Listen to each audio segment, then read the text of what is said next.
All right, good evening, everyone, and welcome to the Cartwright Elementary School District Governing Board Regular Governing Board Meeting for April 28th, 2022.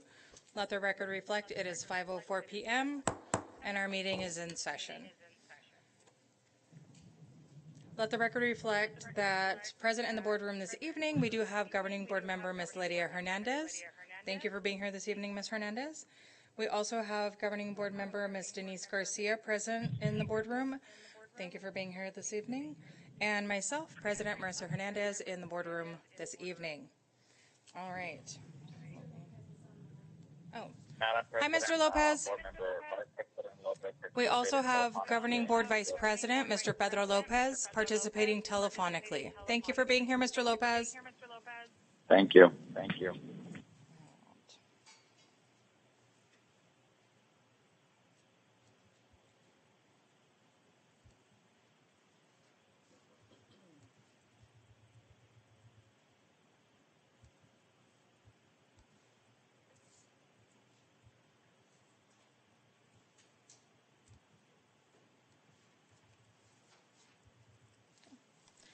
All right, so leading us in the Pledge of Allegiance this evening will be our Raul H. Castro Fine Arts Academy.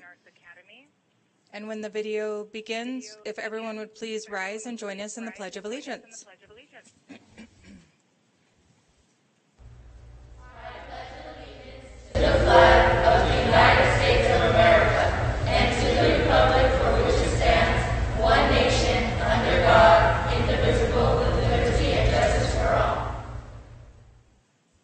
Excellent job.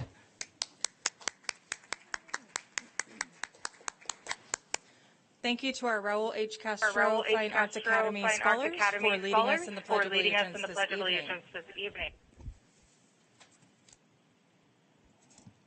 All right. I'd like to make a motion for approval of this evening's agenda at the Cartwright Elementary School District Regular Governing Board Meeting of April 28th, 2022. Do I have a second? Thank you, Ms. Hernandez. We do have a motion made by myself, Marissa Hernandez, and a second by Governing Board Member Ms. Lydia Hernandez. Any discussion? All right, hearing none, we will do a roll call vote. Ms. Garcia, how do you vote?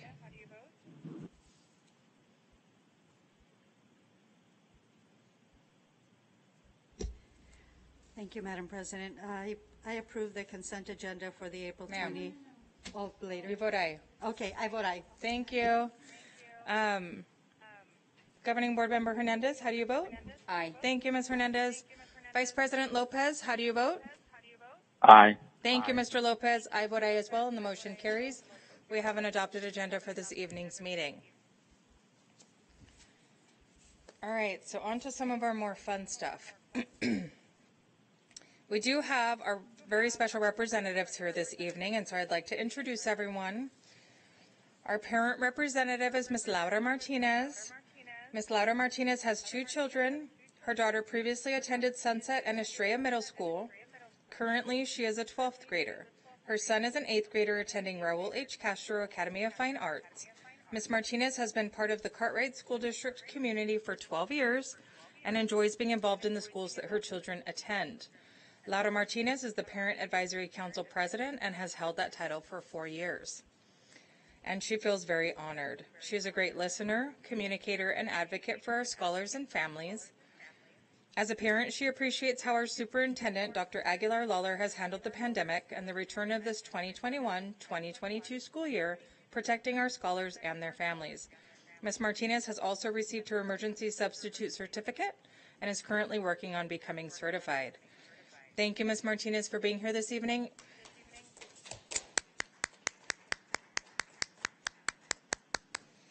I don't know how our pack is going to fill your shoes. It will be very difficult.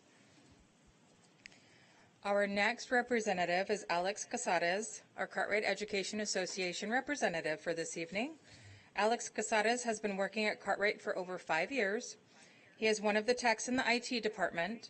He is an active member in the community and canvasses when he can for teachers, ESPs, students, and families of Cartwright. He serves as the CEA treasurer and former chair for the negotiations committee. He's fluent in English, Spanish, and the weird, funny sounds teachers make when they describe their tech problems. Did you turn it off and on again? Thank you for being here this evening. We value you being here as the CEA representative. Thank you. That was too funny. All right, and last but certainly not least, we have Ms. Janet Hecht, who is our principal representative from Spittalny. So Ms. Janet Hecht is the proud principal of Spittalny STEAM School. This is her 26th year in education and her 26th year in Cartwright. Yes. She has had the pleasure of rebranding Spittalny and becoming Cartwright's newest K-8 school. Janet is appreciative of her awesome school and community. Ms. Hecht feels blessed to learn alongside wonderful students, families, staff, and colleagues. And we definitely appreciate your participation this evening. Thank you.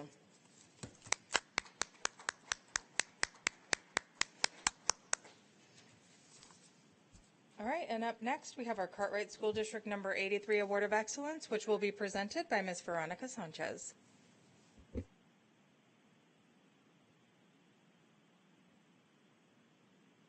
Good evening, Madam President, Dr. Aguilar-Lawler, governing board members, executive team, and the audience here with us presently, as well as those online on YouTube. It is now my turn to say lovely things about Laura Martinez, who is the award winner tonight. This is a nomination that the superintendent wrote herself personally, so I am simply relaying her words. Laura, you were chosen because of your extensive and exemplary service to Cartwright. You became the voice of parents and helped them raise their own voices. They had concerns and wanted to make changes, but you led with the idea that if you're going to have concerns, you must present ideas to fix them. You ensured that celebration started each meeting. Our parents' number one concern was ensuring more opportunities for their children while attending Cartwright schools. They also wanted to be partners at their schools and solidify a safe and caring environment for all scholars. You also advocated for children in our district with special needs. This is your last year, and we're so sad about that, especially me, Dr. Aguilar-Lawler. Your leadership has been incredible. We have met in person, texted, and even spoken on the phone often. My door is always open, and it will be even so after this year. The celebration is that over the course of the last 4 years, you are now ready to become a Cartwright teacher in our great school district. So although you will not be a member or the president of PAC, next year you will still be advocating for scholars and fellow staff members in our one team, una familia, wonderful school district. Laura Martinez, please come forward to accept Cartwright's Award of Excellence. And can we have board members and the superintendent down so we could take a picture with Laura?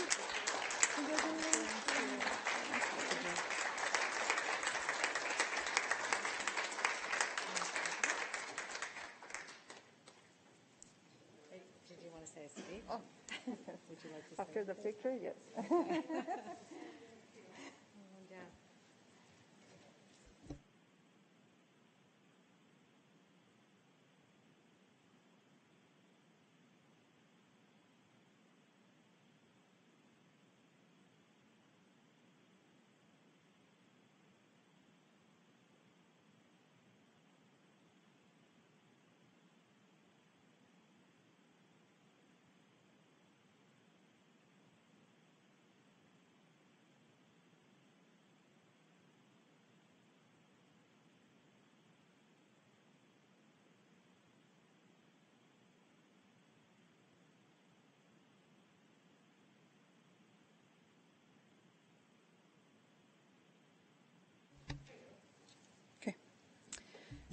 Good evening, Dr. Aguilar-Lawler, President Hernandez, governing board members, and everyone in attendance.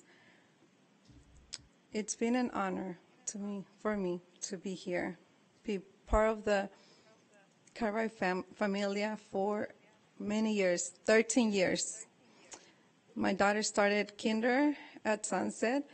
Now she's graduating from high school. And my son is promoting from 8th grade. There's a lot of people around you when you're starting school with your kids, and navigating the school system is hard. but you always find the right people to help and support in your children's education. So I want to mention some of the great people that have been around for me and my students. Mr. Cantu, maybe he doesn't remember my daughter, but for my daughter, you're still the best math teacher she ever had. That's many years ago, and she still feels the same way. Ms. Cepeda and Ms. Hall, my son still thinks that you guys are the best teachers. He always feels supported and care for you guys. And of course, Ms. Wells. Ms. Wells always make me feel welcome at Sunset. And I remember many years ago, I used to be a volunteer, and the parents love her. Even though some people think she has, she's tough, but she's an amazing principal. Miss Mary Kay, I forgot her last name. I'm sorry, Miss Mary Kay. She was the first administrator that took the time to help me understand how important an IEP was and explain me what was an IEP. Dr. Davis, she's the best psychologist I have ever met, and I have met a lot. She knows how to talk to my son, and all my IEP meetings, I think, my son's IEP meetings have been hard. But with her there, I feel that the IEP meetings have been so easy. She knows how to listen to parents and bring solutions if needed. Miss Denise, she was the first speech therapist for my son. I don't know how they communicated because he was nonverbal at that time, and he was always excited to go back to school Monday to tell her everything about his Sunday. I don't know how they communicated, but she made it happen. And of course, Miss Jessie, his new speech therapist. He's amazing. He has grown so much with Mr. Jesse. And my son said, Mr. Jesse said, autism is not an excuse. You could do everything you want. And of course, Dr. Aguilar Lawler, thank you for your time. And I know sometimes I bother a lot. I call, text, but you're always there for not only me, but for all the parents that need your support. So I have nothing but to thank Cartwright School District for everything they have done for my children to make a good experience or a better experience during their years in Cartwright. Thank you.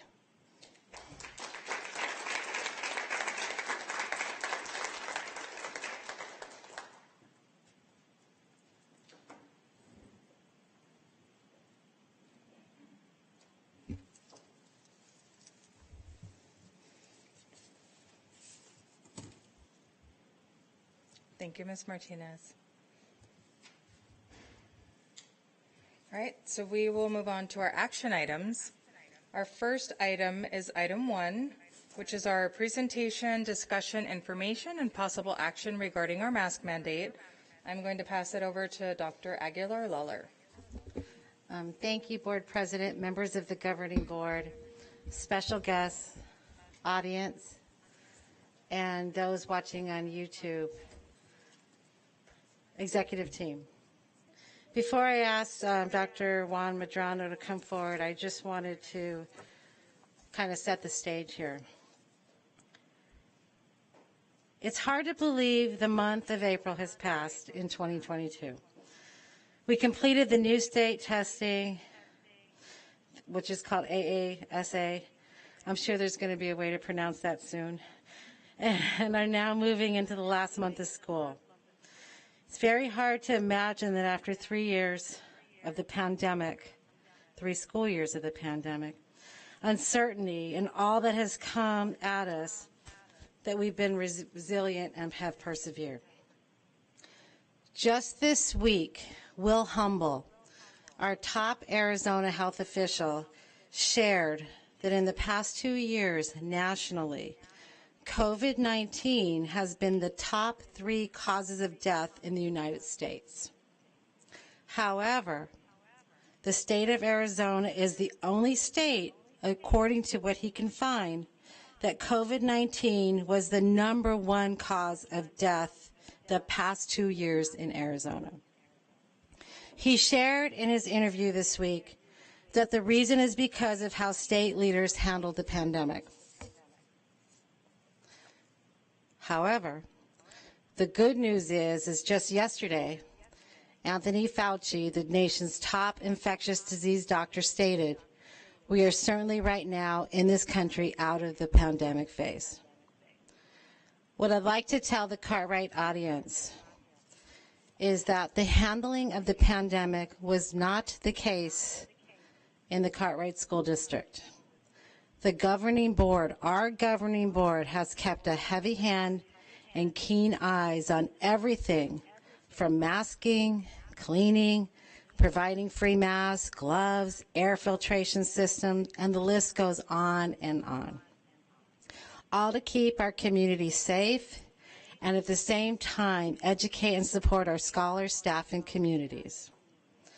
The decisions that this governing board has made through this entire time, budget issues, fear, and the overall unpredictable nature of all the situations that have arisen has been nothing less than remarkable.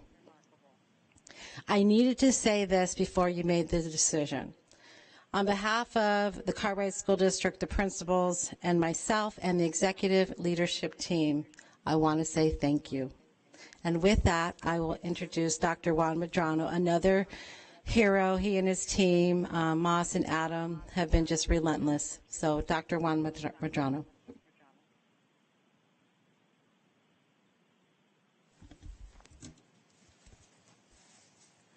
Madam President, Dr. Aguilar-Lawler, members of the governing board, audience in attendance.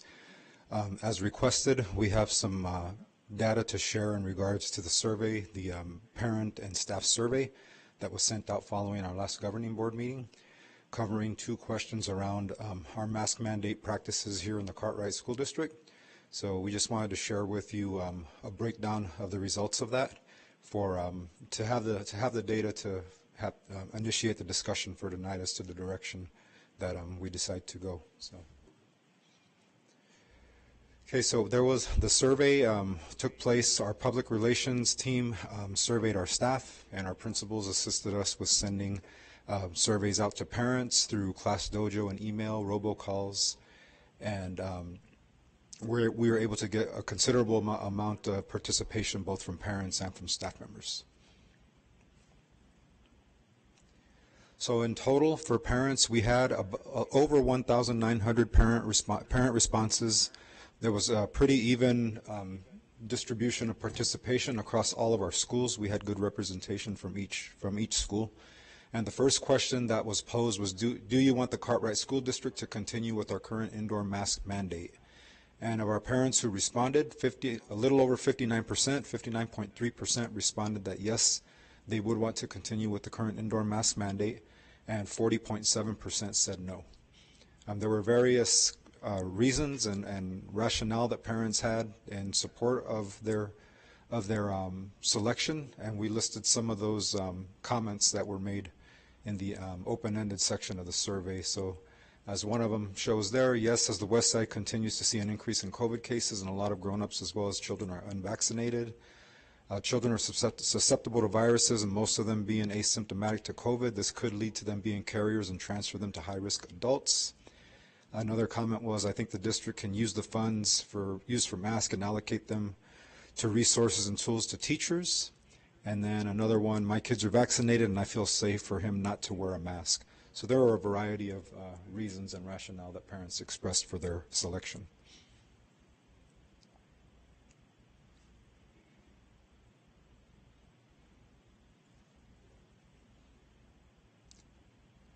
Okay, and then the next question was, do you want the Cartwright School District to make the use of mask indoors optional?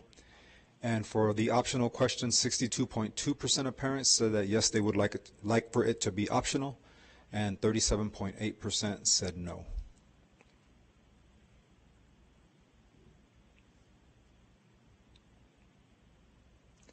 And then our staff survey, there was 1,305 responses, and the same two questions were asked. So the first one is whether or not to continue with the indoor mask mandate. And of our staff members, 69% said no to continuing with the indoor mask mandate, and 31% said yes to that. And we had a mix of responses, some wanting to continue, we should just continue through the end of the year, while others felt at this point. Another comment you see here is that it's not being required in many places at this point throughout the country, so they would feel okay not having a requirement. And the second question was, do you want the Cartwright School District to make the use of mask indoors optional? And our staff members, 74.3% said yes, that they would like to see it be optional, and 25.7% said no.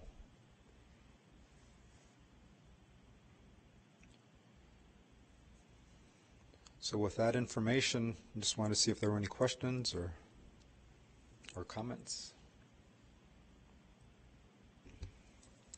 Thank you, Dr. Medrano. I'm going to allow the board if they have questions before I ask mine. Perfect. Mr. Lopez, do you have any questions? Thank you, Madam President. No questions at this time. I just finished listening to the presentation on YouTube, but I'll wait for comment from the other board members. Thank you. I do have one question, just to clear up one thing in the presentation. The funding that we're using for the masks, is that our ESSER funds? Could the funds be utilized? Is it a great enough amount of funds to put towards another resource? So our PPE and our mask and all of the PPE equipment was purchased out of ESSER. So using those funds for some other resource or tool is not an option? There are other options. As Mr. Etheridge had presented in previous governing board meetings, we've used ESSER funds across a variety of different places. Just to support everything related to COVID impact. So I can't remember all of them off the top of my head, but there are some other areas where we would be able to utilize it, like in some possible curriculum areas and classroom furniture and things like that. Okay. So there is that possibility. And if the district chose to do an optional, would we still be supplying the masks as we are now? Because I know every time I go to a campus, anytime you even walk in here, there's masks available, readily available. Would we still be providing the same amount of masks? Yes, we will continue to supply that. Okay, thank you. I just wanted to clarify for our audience. If there are no other questions, then Governing Board, we can go into discussion unless someone wants to throw out a motion.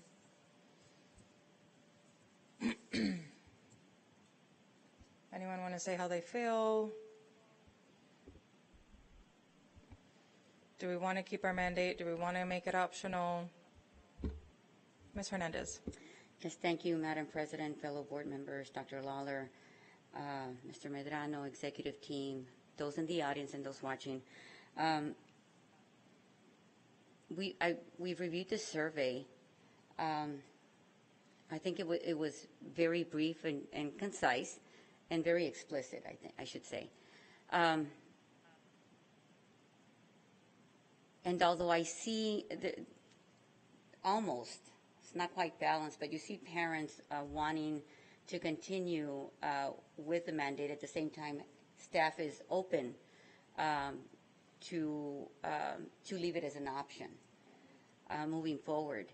I'm having a tendency to go with the optional, leading us. We've got to, at one point or another, start weaning us into our daily, activities gradually, and I think that's going to be the only way to do it.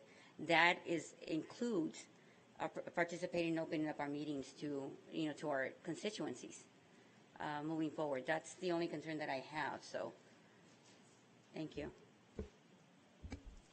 Thank you, Ms. Hernandez. Go ahead. Thank you, Madam President, Dr. Aguilar-Lawler, fellow board members, executive team, all those in attendance. Thank you, Dr. Medrano.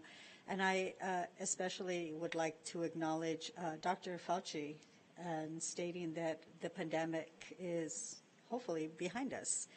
And I, too, was paying close attention as to the results of those who are interested in perhaps promoting as recommended, but having the option. So I think I would sway towards that because I think the majority is ready. And I agree, I concur with Board Member Hernandez that at some point we need to start moving forward. Thank you.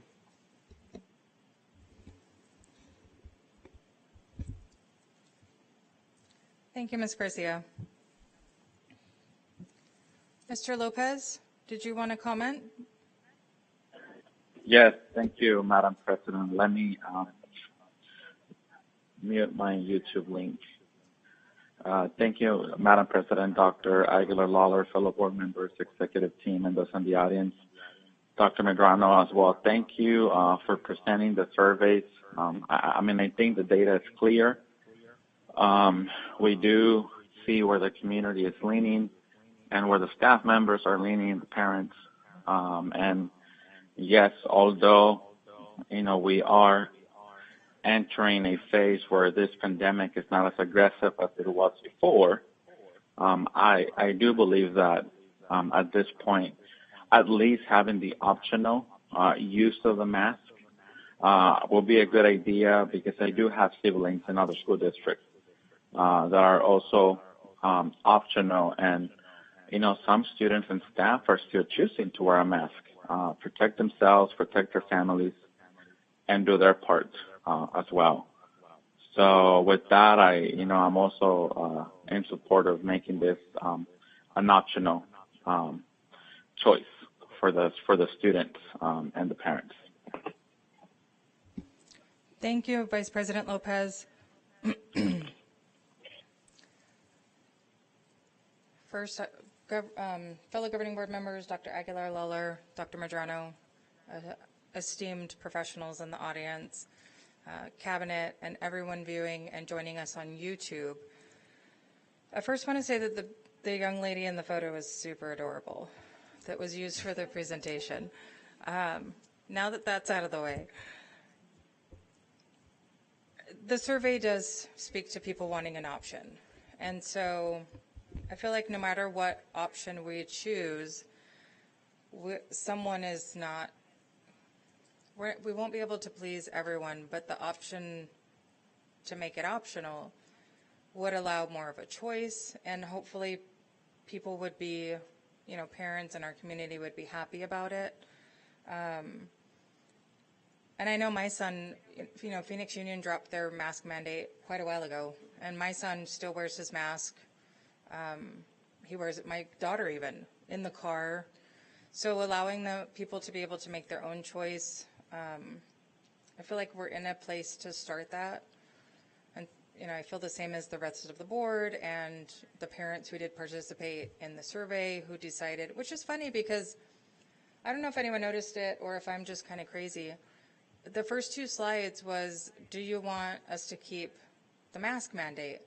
And 59% of the parents said yes. And the next one was, do you want us to make the indoor mask mandate optional? And we had 62% of people say yes. So it makes me wonder, do the parents who want the mask mandate to stay, are they okay then that if it was optional? It kind of makes me feel a little more secure in that. Because they would all be answering all the two questions, because it's two and then the staff had two. It makes me feel a little more comfortable making a decision like that with my board, because they did overwhelmingly choose to have it as an option.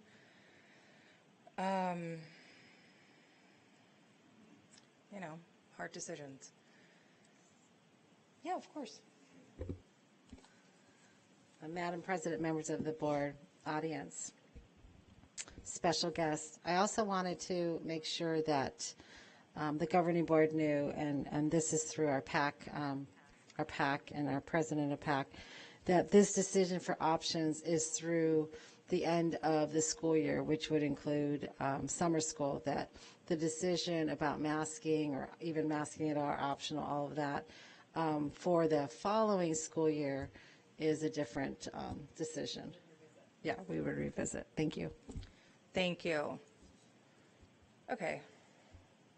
Well, that feels good. Okay. I feel better knowing that our PAC did discuss it, and we've got a blessing. Okay.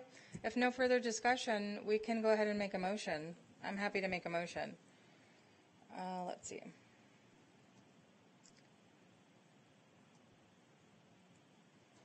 Dr. Medrano, as always, thank you for the presentation.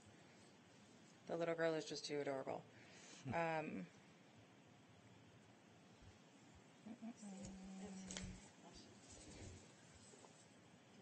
This one. I just included through the end of the school year and summer school. I put the motion in. Oh, maybe I need to refresh. Sorry, 1 second. I just need to refresh. I'm refreshing just in case. I just want to make sure the motion is correct when we do it.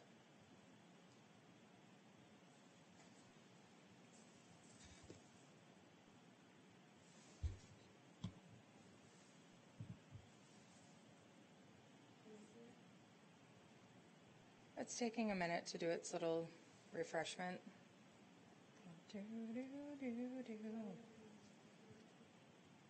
Ooh, that might be faster. Yeah, it's going really slow. We just want to make sure we do the motion exactly the way it needs to be done. Thank you, Linda. Perfect. Okay. All right, so I would like to make a motion for approval at the Cartwright Elementary School District Governing Board meeting of April 28th, 2022. The Governing Board of the Cartwright School District proposes that face masks will be optional, effective April 29th, 2022 through the end of the school year and summer school, based on the results of the survey provided by parents and employees. So I move for approval, making face masks optional effective April 29th, 2022 and through the end of our summer school. Do I have a second? Second. Thank you. All right, so we do have a motion made by myself, Marissa Hernandez, and a second by Governing Board Member Ms. Lydia Hernandez. We've already had discussion. I think that's my computer making the noise. So we'll do a roll call vote. Governing Board Member Denise Garcia, how do you vote? I vote aye. Thank you, Ms. Garcia. Governing Board Member Hernandez, how do you vote?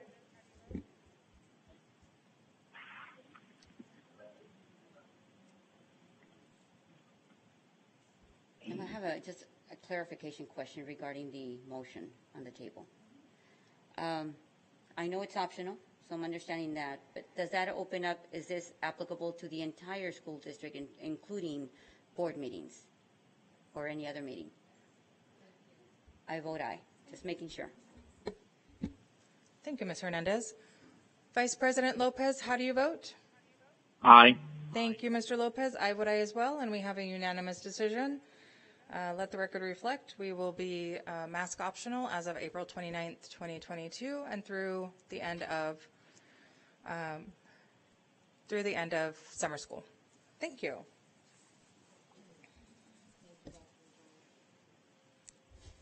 right. So now we'll move on. Thank you, Dr. Medrano. Now we'll move on to item 2, which is being presented by Ms. Susan Doyle. It is our second reading for discussion and information regarding proposed request to remove current Cartwright School District Policy Gdca, support staff sick leave from the Cartwright School District Policy Manual. Thank you, Madam President, members of the Governing Board, Dr. Aguilar-Lawler, executive team, and all those in attendance in the boardroom and via YouTube. So this is our second reading about removing policy Gdca, and it's simply because it's redundant with policy Gcca, which covers all of our employees. And so one of the things we discussed in Meet and Confer is it was kind of confusing to people, so we didn't need both of them because they say the same thing. So we're recommending that removal. I know last time we did not read the whole thing aloud because it's pretty lengthy and everyone has access to it. So if you're okay with that again, I won't read it over to you again. Is there any board member who would like it to be read? Perfect. Thank you, Ms. Doyle. No, we don't have to read it again. Okay.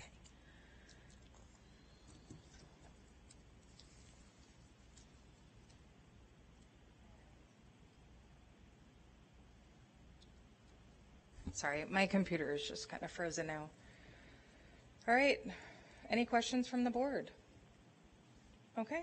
We're going to move right into a motion on this one. So I move for approval.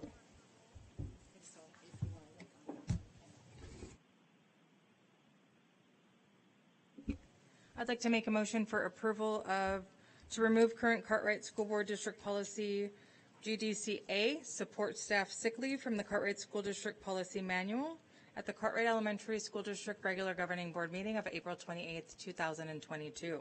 Do I have a second? Second. Thank you, Ms. Garcia. So we have a motion made by myself, Marissa Hernandez, and a second by Ms. Governing Board Member Denise Garcia. We will not have discussion. We'll do a roll call vote. So Ms. Garcia, how do you vote? Aye. Thank you. Ms. Hernandez, how do you vote? Aye. Thank you, Ms. Hernandez. Vice President Lopez, how do you vote? Aye. Thank you, Mr. Lopez, and I vote aye as well, and that motion carries unanimously as well. Thank you. All right, Susan's on to the next one. So item 3 is Ms. Susan Doyle for our second reading and discussion, information, and possible adoption regarding proposed revision to current Cartwright School District Policy GCCH, professional support staff bereavement leave. Thank you. Thank you, Madam President, members of the Governing Board, Dr. Aguilar-Lawler, executive team, and all guests in attendance in the boardroom and on YouTube. We are proposing the change to policy GCCH, professional support staff bereavement leave, to be in line with the definition of a family member that is reflected in the policy we just discussed, GCCA. And the current language regarding a family member is regardless of age, a biological, adopted, or foster child, stepchild, or legal ward, a child of a domestic partner, a child to whom the employee stands in loco parentis, or an individual to whom the employee stood in loco parentis when the individual was a minor. A biological foster, step-parent, or adoptive parent, or legal guardian of an employee or an employee's spouse or domestic partner, or a person who stood in loco parentis when the employee or employee's spouse or domestic partner was a minor child. A person to whom the employee is legally married under the laws of any state, or a domestic partner of an employee as registered under the laws of any state or political subdivision. A grandparent, grandchild, or sibling, whether of biological, foster, adoptive, or step relationship, of the employee or the employee's spouse or domestic partner, or any other individual related by blood or affinity whose close association with the employee is the equivalent of a family relationship. The term family member may also include a person for whom the employee has assumed the rights, duties, and responsibilities as a guardian, or a person who is living in the same household as the employee at the time of death. So basically, we're just updating policy again to reflect the definition of a family member that we currently have in policy GCCA, and that also reflects the current reality that we have much more diverse family makeups than perhaps we had in the past, and we want to be cognizant of that. Thank you, Ms. Doyle. Does any governing board have comments or questions regarding the policy? Go right ahead, Ms. Garcia. Thank you, Madam President, Dr. Aguilar-Lawler, fellow board members, all those in attendance. Thank you. We really appreciate the language because we have so many people who are so close, and we don't always get to choose our biological family. And so I believe that that speaks to everyone, letting everyone know that they do matter. So thank you for that.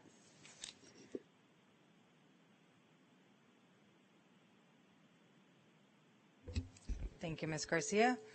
Any other comments from the governing board before we move on to a motion? All right.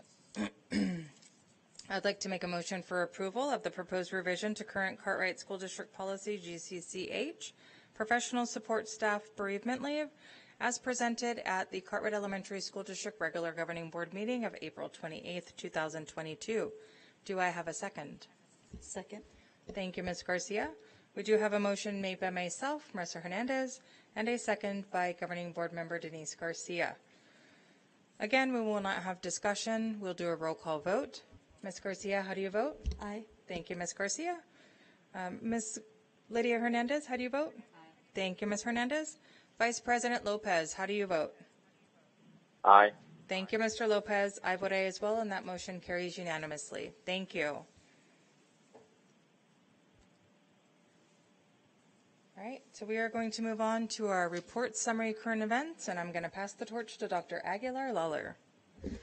Thank you, Board President, members of the Governing Board, special guests, principals and audience here, and those on YouTube.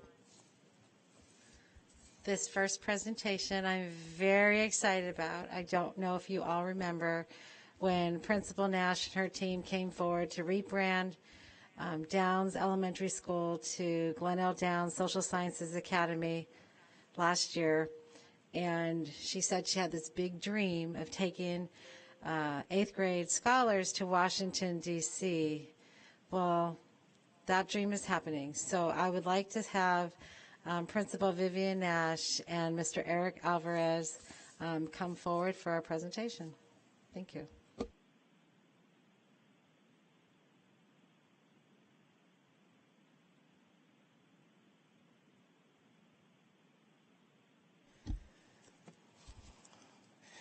Good evening, Governing Board President, Governing Board members, Dr. Aguilar Lawler, and the executive team.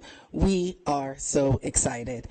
Just like you were saying, I mean, it was a year ago that we were sitting here asking permission to rebrand, and part of the vision was that we would provide real-life experiences and opportunities for our students.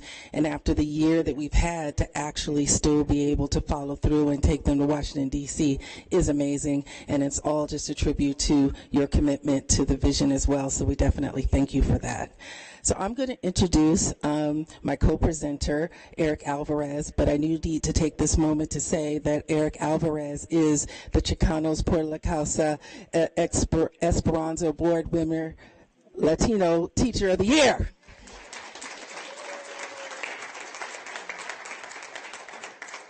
Thank you, Mrs. Nash, and Governing Board President, Dr. Aguilar Lawler, Governing Board, everyone in attendance, thank you.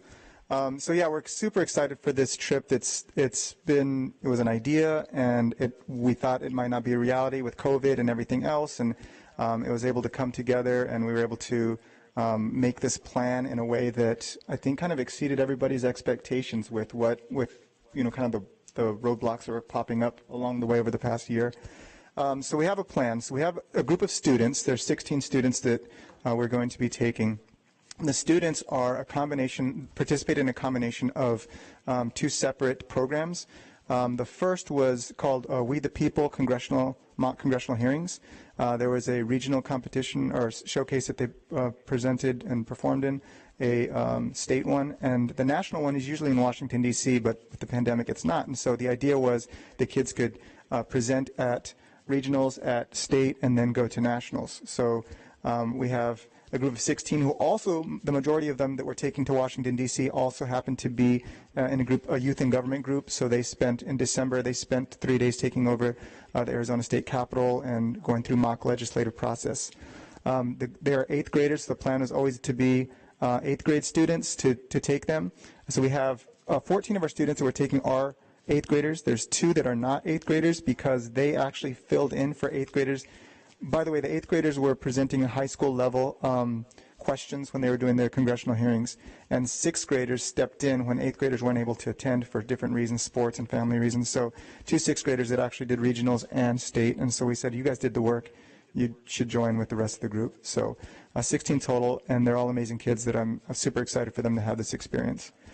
So we'll be leaving May 2nd, leaving at 8:40 in the morning. So we are actually going to have a school bus take us at 5:30 in the morning to the airport. So we're going to have 16 bleary-eyed kids with us loading onto a bus this Monday. I say May 2nd like it's a long time away. This is Monday.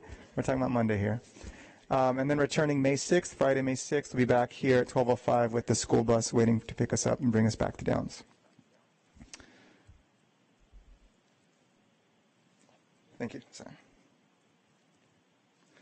Okay, so just to give a little bit of information here, we've had several parent meetings with our family, the families of the students that are going, and walking them through what it's going to be like going through security, getting on a plane, sitting on a plane for 4 hours, coming back, and it's a 5-hour flight, and going through all of that. So we've tried to give them as much as possible. I think that we've covered all our bases. I hope the parents seem to be very at ease after we presented all the information, letting them know exactly what's happening and just kind of a step-by-step situation. So leaving 8:40, coming to DC, arriving at Reagan International Airport, and then coming back to Phoenix on the 6th. So we'll be staying at the Holiday Inn Washington Capitol National Mall, which is walking distance to everything. So the kids will be able to walk out, and we have plans to have them just do a lot of exploring, a lot of walking. So the students and Mrs. Nash are preparing themselves for a lot of walking.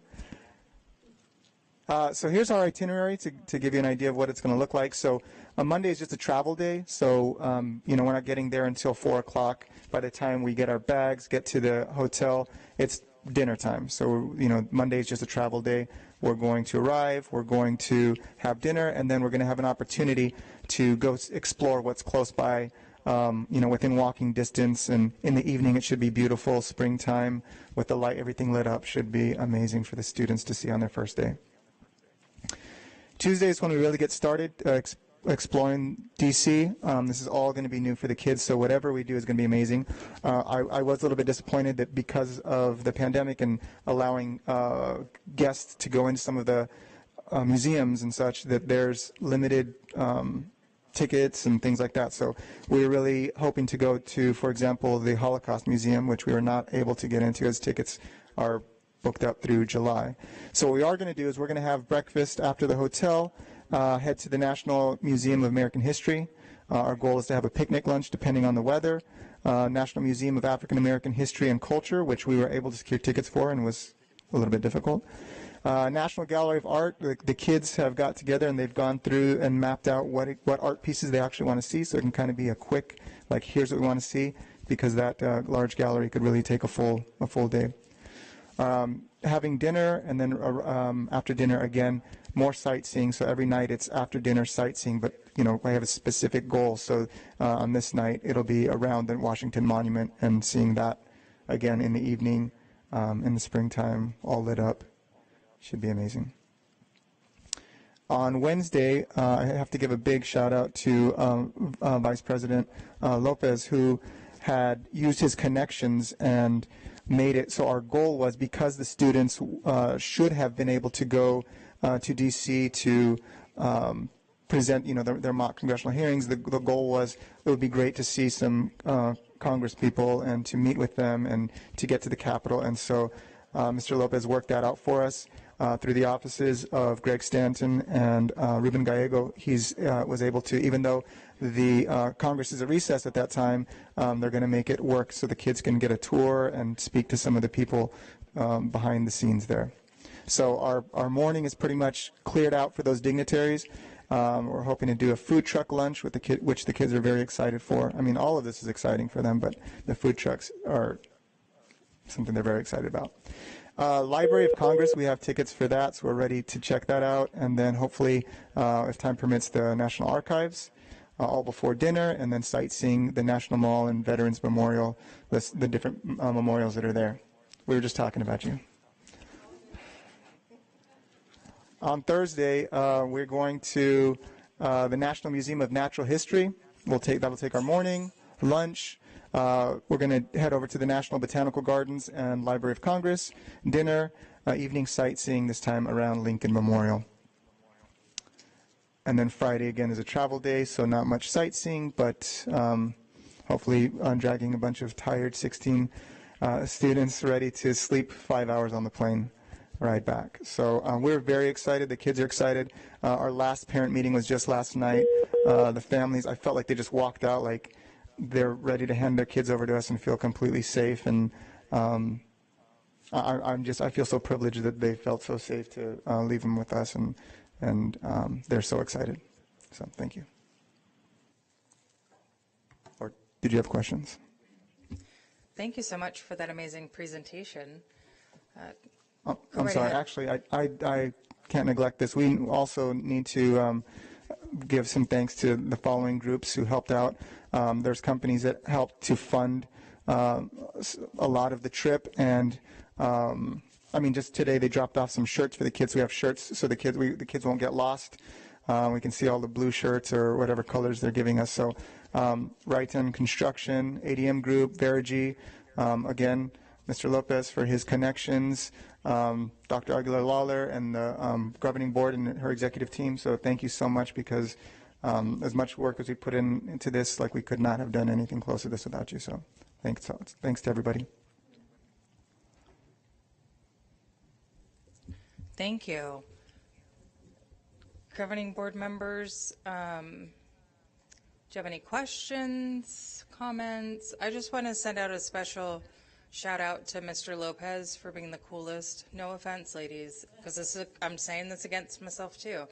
Our absolute coolest and most valuable board member. So he's the MVP because he can connect. The kids were looking at him like he was just the best thing on earth last night when he shared all the connections that he made. And he's very humble, but at the same time, we really appreciate your participation in this and your excitement to get the kids connected to such cool things. And so we appreciate it. Thank you. Anyone else? I think you pretty much put all that in a nutshell.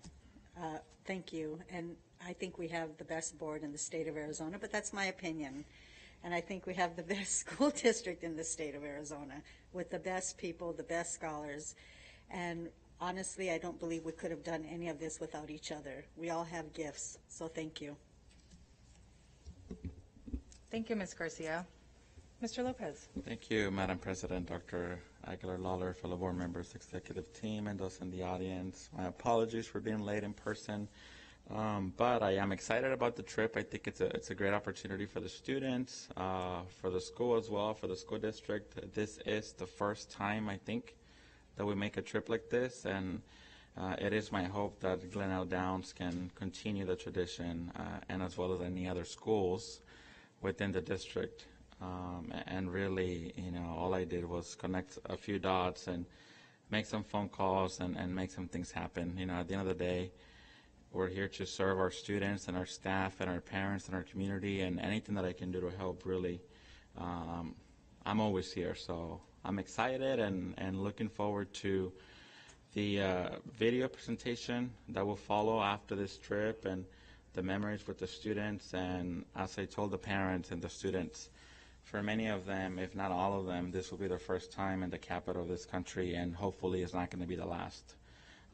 This will be the beginning of a journey for the next generation of leaders. So excited about that, and thank you for the invitation as well. Thank you. Thank you, Mr. Lopez. Ms. Hernandez. Thank you, fellow board member. Marisa, sorry. Throwing off. I'm still thinking about what I say, and there's a little girl, and I'll get to that. Madam President, fellow board members, executive team, and those watching. And I was thinking of, there was a young lady, I think, in a previous video. It's exciting to, for kids to have this opportunity. And I think back of how many, I think I went to state conference, you name it, but I really would have appreciated a lot more now knowing more what I know now. And there was a young lady that expressed herself and said that, I think, not word for word, but she, about advocating, standing up for those issues that you believe in, and just speaking that. And, it excited me. pushes, to hear that, from kids that age. However, really prepare them about the realities and the political intrigue. It's all about connections and who makes things happen, at the end of the day.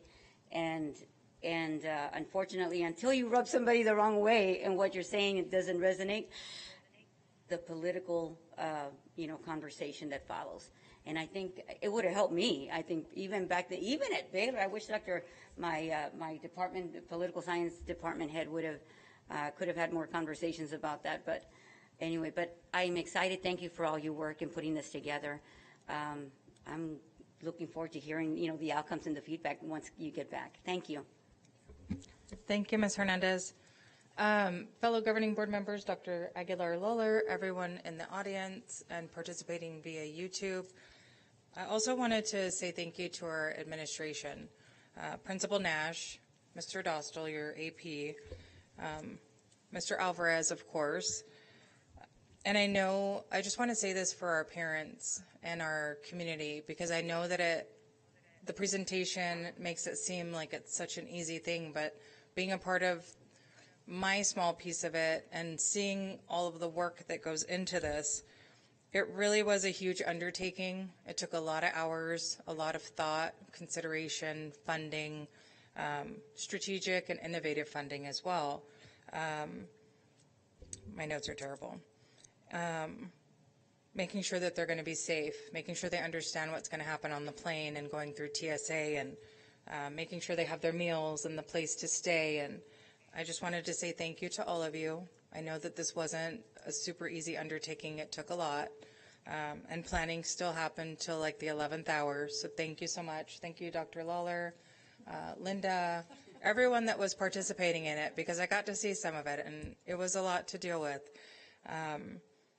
And for providing our students the ability to advocate for themselves and that environment at your school, which, the Cartwright way at your school.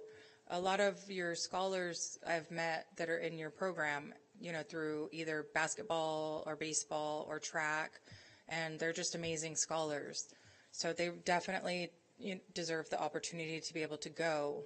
They're always taking care of each other. They're making sure they have what they need. They're the kids that are on the track field that are not getting in trouble for not being where they're supposed to be or missing their races. And you can just tell that they have a really good family environment at Glenelg Downs. So thank you to all of you for putting this together and for providing our scholars these memories that will last them a lifetime, and the opportunity to be in places that maybe they may not have been able to. And, you're impacting their lives in such a positive way. So I just wanted to say thank you. If I didn't name you personally, but you worked on this, thank you. And to our parents for allowing us the opportunity to take their scholars with us, because I know for them, the parents, it was a really difficult decision. And they did leave the meeting last night. They had all their questions answered and they left the meeting just happy and really content about it. So I really appreciate that. Thank you. Anyone else? It's a great opportunity. Thank you both. Great presentation. Thank you.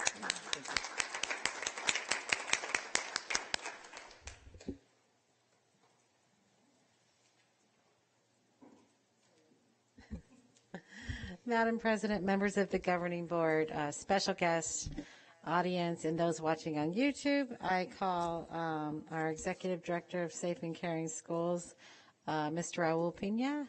He's going to do two presentations, starting first with our school safety program. Thank you. Good evening, Madam President, governing board members, Dr. Leanna Aguilar-Lawler, executive team, and audience members. I appreciate the opportunity to start this evening with an update on the school safety grant. We want to thank Dr. Derek Etheridge, who is key in the budgetary process managing the school safety grant. Also, Meredith Sierra is also involved in the compliance pieces and helped significantly in this presentation, so we appreciate them this evening as well. I would like to start by sharing with you who is funded by the school safety grant in the Cartwright district, I apologize, In the Cartwright District, we have 7 SROs. And if you can take a look at the first slide, I apologize. I don't know how in the world I got to click in here. Okay, I apologize. We have 7 SROs, and you can see the list of the schools who have a safety grant funded SROs. We also have something that's relatively new for us. We do have 2 school counselors in our district. We'll mention a little bit about the role of SROs in our district per the school safety grant. It's designed to be a data-driven role to help us systemically on the campus to address problem areas, to be a key part of the of not only the administrative team, the crisis team, to engage strategically in monitoring safety across campus. So be in place strategically around the building, around the campus, and helping us ensure safety for all children and staff. A big piece of the grant and of the work that they do is what we call law-related education. We'll talk a little bit more about that in just a moment. But it's essentially 180 hours per year of law-related education.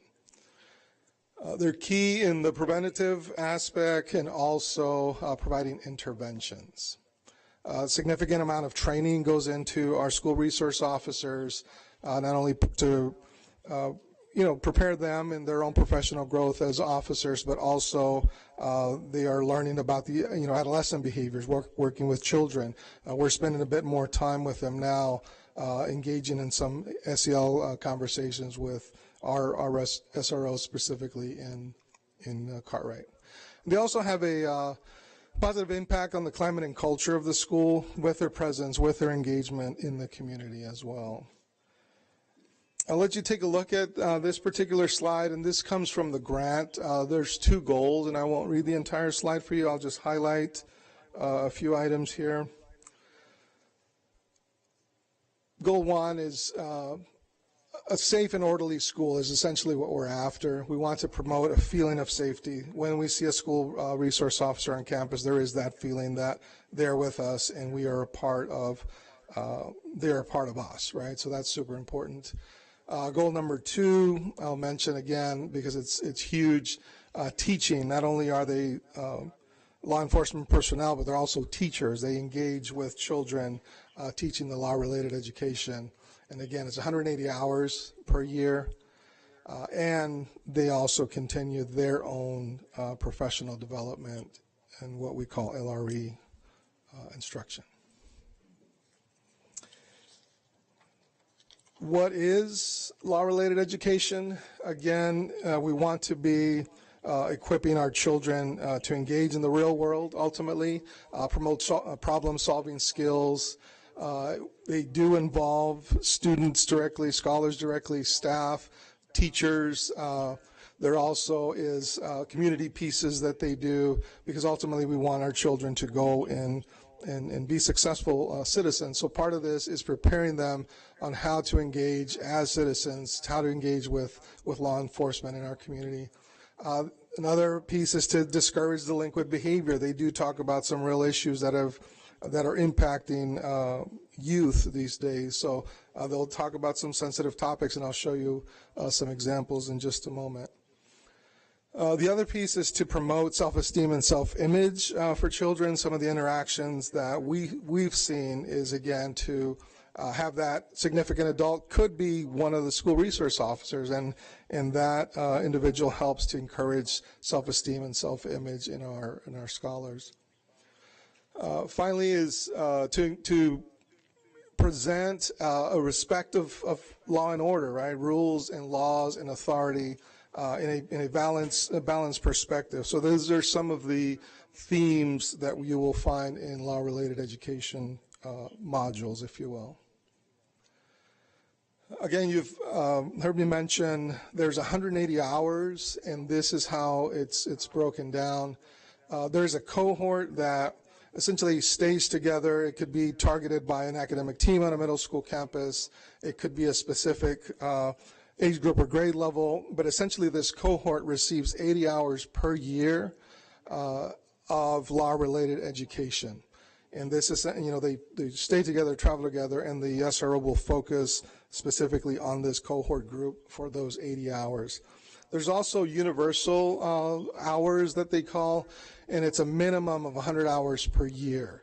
And this is could be targeting a bigger group, so expanding the net, if you will, of reaching scholars, reaching families, and it's addressing the needs of the school community, bringing in some relevant current topics as well. The SROs receive time for planning because they're essentially teaching, so they're allowed up to 20 hours of preparation time, to prepare for these 180 hours. In some cases, we've seen them, some of you have seen them as well at the cafecitos or PTO meetings. This is all part of the universal law-related education, if you will. The grant calls for the school resource officers to spend 80% of their time on campus. There are some times where they'll be away, and that's certainly allowed in the grant, but 80%, which is the most significant part of their school day, they would be at the assigned or grant-funded campus. Some activities that they might engage in beyond the 80%, of course, sometimes they have to go to a briefing in the morning or pick up a vehicle. Other times they're doing school-related visits that are away from campus, welfare checks. They might go on a field trip with a particular grade level or group. They'll do home visits. And again, you might see them at a feeder school event. So these are definitely activities that are allowed by the grant. Again, it's for community building and for that positive image. The SROs will respond to a crisis if they need to. It does not have to be their own school. If there's a crisis at a safety concern at a school that is not their own school, they will respond. That's something we can always count on, and we appreciate that. You'll see the SROs sometimes at lunchtime throwing a football with the scholars, and that's part of relationship building. That is part of their school day, and it's still focused on delivering the intent of the grant. So here's some topics that we've gathered from topics addressed at the various schools, and this is something that the SROs submitted, and I'll just let you scan that. I'll mention a couple. They're experts on law, right, of the courts, so they'll talk about the court system, how to engage in the court, how to stay away from the court system, obviously. But they'll also talk about some important life skills, sportsmanship, conflict resolution, so if you'll see some of that. And they'll model, because I've seen them, I've worked with SROs, and they're modeling sportsmanship, and they're modeling sharing in some cases and on the playground. So this is all teaching, this is all modeling, and this is important for our children as well. A couple of big ones that have been relevant have been the social media pieces. We've engaged our SROs, and they've joined us in helping with the social media pieces. We're addressing the concerns we've had as a district. There's some areas where they engage, again, with the crisis team or the school administrators, and the idea is to have that safety lens, and obviously our SROs are highly trained to look at safety or areas of concern, so they help us in that area to prevent a crisis or to prevent a potentially dangerous situation. So again, they're strategically placed, strategically moving around campus for the purpose of supervising children, for the purpose of being visible. You'll see even the police officers' vehicles are parked at the front of the school, which is an important look for our sense of safety as well. You'll see some of them, not all, but some of them have coached in the past, intramural sports or even athletic events. They have different interests, so they might engage the children or the scholars in different activities, but I have seen several of our SROs over time engage our students. Wake Up Club is a big one. It's a big way for our scholars to engage with the school resource officers. That's a community service opportunity. That's a self-esteem building opportunity. We've had Wake Up Club at their family center doing some volunteer work, so that's part of the grant as well. some areas that are not necessarily directly part of the grant, but they are related and important. They'll do welfare checks on students or scholars, check on families. If we hear that a child may be ill, maybe have a significant need, they have done that with us. They did that throughout the pandemic. In some cases, the administrator will just need to call upon the SRO for specific investigations that are sensitive. Drug-related investigations is one example. In some cases, they will impound evidence. They keep it safe. They turn it over to their precinct. When traffic is busy or there's an accident in the community, they will leave for a moment or for a few minutes and address the traffic control situation in the area. So these are still a part of making our schools feel safe. And there's some times where there are concerns in the community, and our SROs are, first of all, they're police officers, so they do respond to community concerns.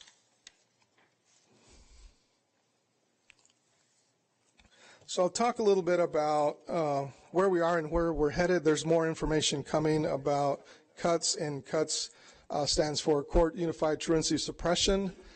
And in our conversations with SROs, what they are saying to us, they want to be a part of the process early.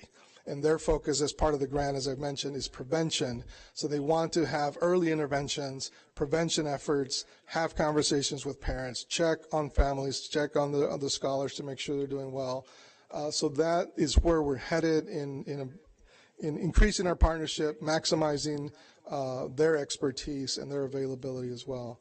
And again, the focus is making positive connections early so we don't get to the truancy citations. We want to address these prevention items first. In some cases, they'll work directly with the administrator if there is a citation that needs to happen, that the police officer could cite the child, cite the family, so that might be something that does happen. And again, we'll bring that back in May and talk a little bit more specifically about CUTS. Unfortunately, our staffing pattern for school resource officers is not equitable because not all of our schools have an SRO. So that is a concern, a bit of a disadvantage. In those cases, what we're asking for the early intervention to happen, it was with either the assistant principal or the principal, and they've done that. They've done an amazing job doing welfare checks on families, checking in on scholars. Sometimes a check-in, check-out. Sometimes all they need is a fist bump or a smiling face in the morning, and our administrators do that. Positive connections, referrals to Casarez, referrals to other agencies, and if the school does not have a resource officer, then the administrator is trained to issue a citation as well. The big effort, moving forward is to focus on the prevention pieces, if you will. So now I'll share some pictures of our school resource officers so you at least can recognize a name or a face if you run into them at the events coming up. This is Officer Lavelle Wilkerson from Cartwright. Officer Brian Miller, he is at Harris, and he brought his Wake Up Club over to our family center, did some great work filling food boxes. Officer John Modrick is at Sands. Officer Juan Poland is over at Estrella. He is not shy about being on camera and helping us make videos, so we appreciate that. Officer Russell Brown over at Borman. I think you got a pie in the face there.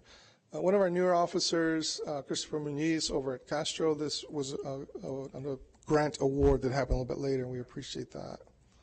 And our newest officer is at Downs, Officer Julie Vidrio. And this is a quote from the grant to wrap up. The SRO makes a contribution to safe environments through prevention, intervention, and positive interactive relationships with our scholars. So I think that drives the point home very nicely. Prevention is huge, intervention is huge, and the positive relationships are very, very important. I appreciate your time to present. I'm available for any questions you might have. Madam President, members of the governing board, audience, special guests, principals, and those watching on YouTube. Thank you, Mr. Pena.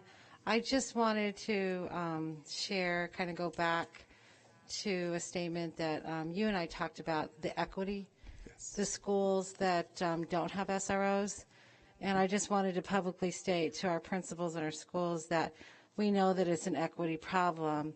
And we also know that it's not equitable to say those schools that have a SRO get to do this and then add more work to you. So we are in the process of trying to figure this out.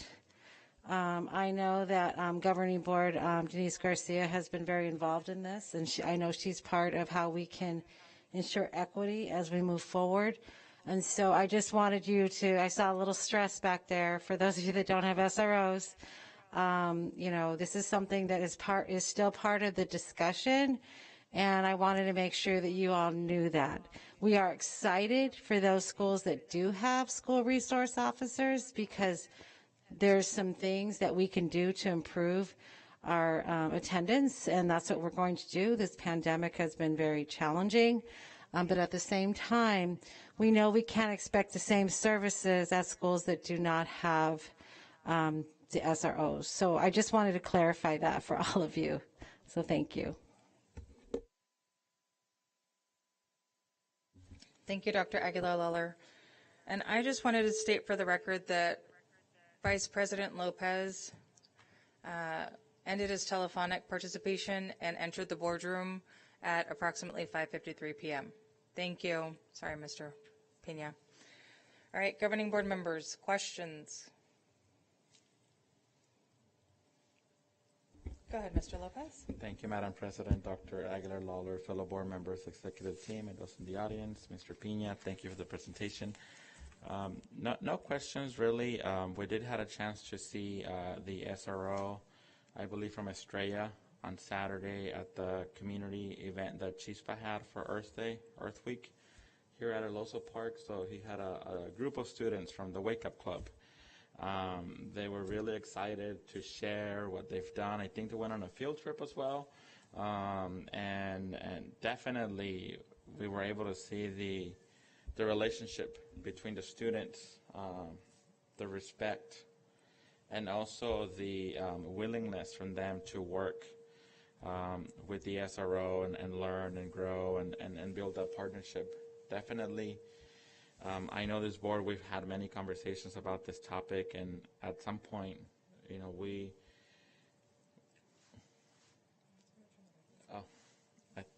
I think your mic is on. The feedback, sorry. And definitely, I think we've come a long way from where we started before with the SROs, and there's always opportunities to grow, but definitely the partnership that we have is, in my view, what we need at the school sites. So thank you for your work around this topic. I don't have any questions right now. Thank you. Thank you, Mr. Lopez. Ms. Hernandez. Thank you, Madam President, fellow board members, Dr. Lawler, executive team, those in the audience and those watching. Although I know that this it's a presentation regarding the grant, not necessarily on, and you've mentioned some very good points. But going back to a previous conversation, I think that board member of ATA and concern that she expressed with the officers, period, on campus, not just SRO officers. I think it was meant to be a more general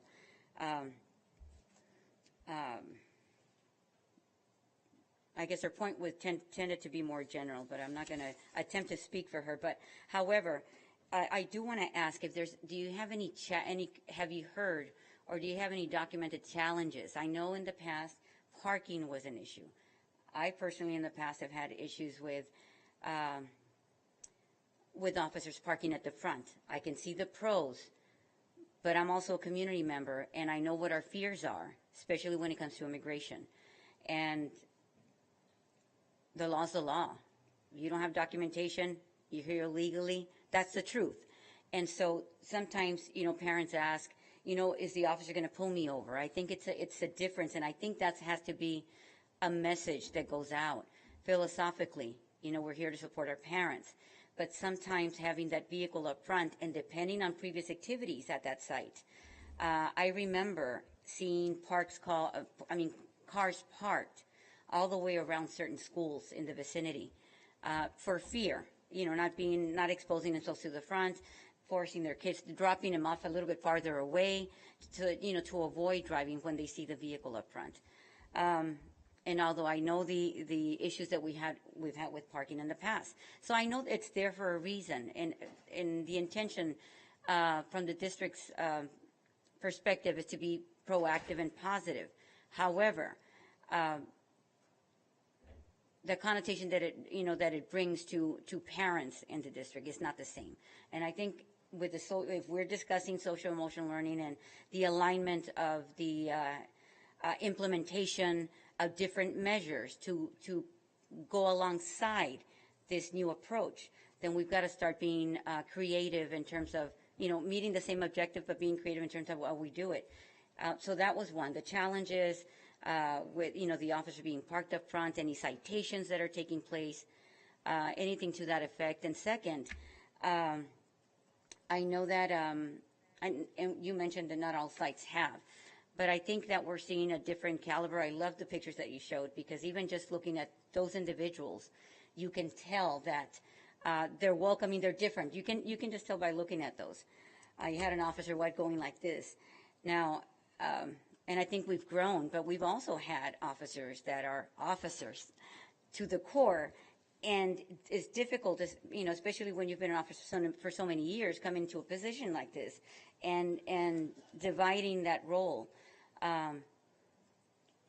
has been a challenge as well in the past. And I've had interaction with SRO officers that haven't been with what I see here today. So, but I do want to make sure that I say that's different. But going back to those challenges, what are you seeing out there? What's the feedback? Mrs. Hernandez, Madam Chair, Governing Board members, Dr. Aguilar-Lawler, and executive team, members of the audience, I perhaps am taking this very positive take on what I've seen in my interactions with the officers, again, because I've seen them at the Family Center boxing food, and I've seen the enthusiasm of the scholars, and I've seen a lot of the positive engagement, and I've seen them throwing the football at lunch. So that is, to be quite frank, that is impacting my perception, and perhaps it's the journey that we've been on, and we're in this place, and the pictures that you see, that is our current reality. To many degrees, at least in our SRO-funded schools or safety grant-funded schools. But I see a lot of positivity. I mean, we can certainly continue to look at this, but those are genuine pictures, and our scholars are really having positive rapport with our school resource officers.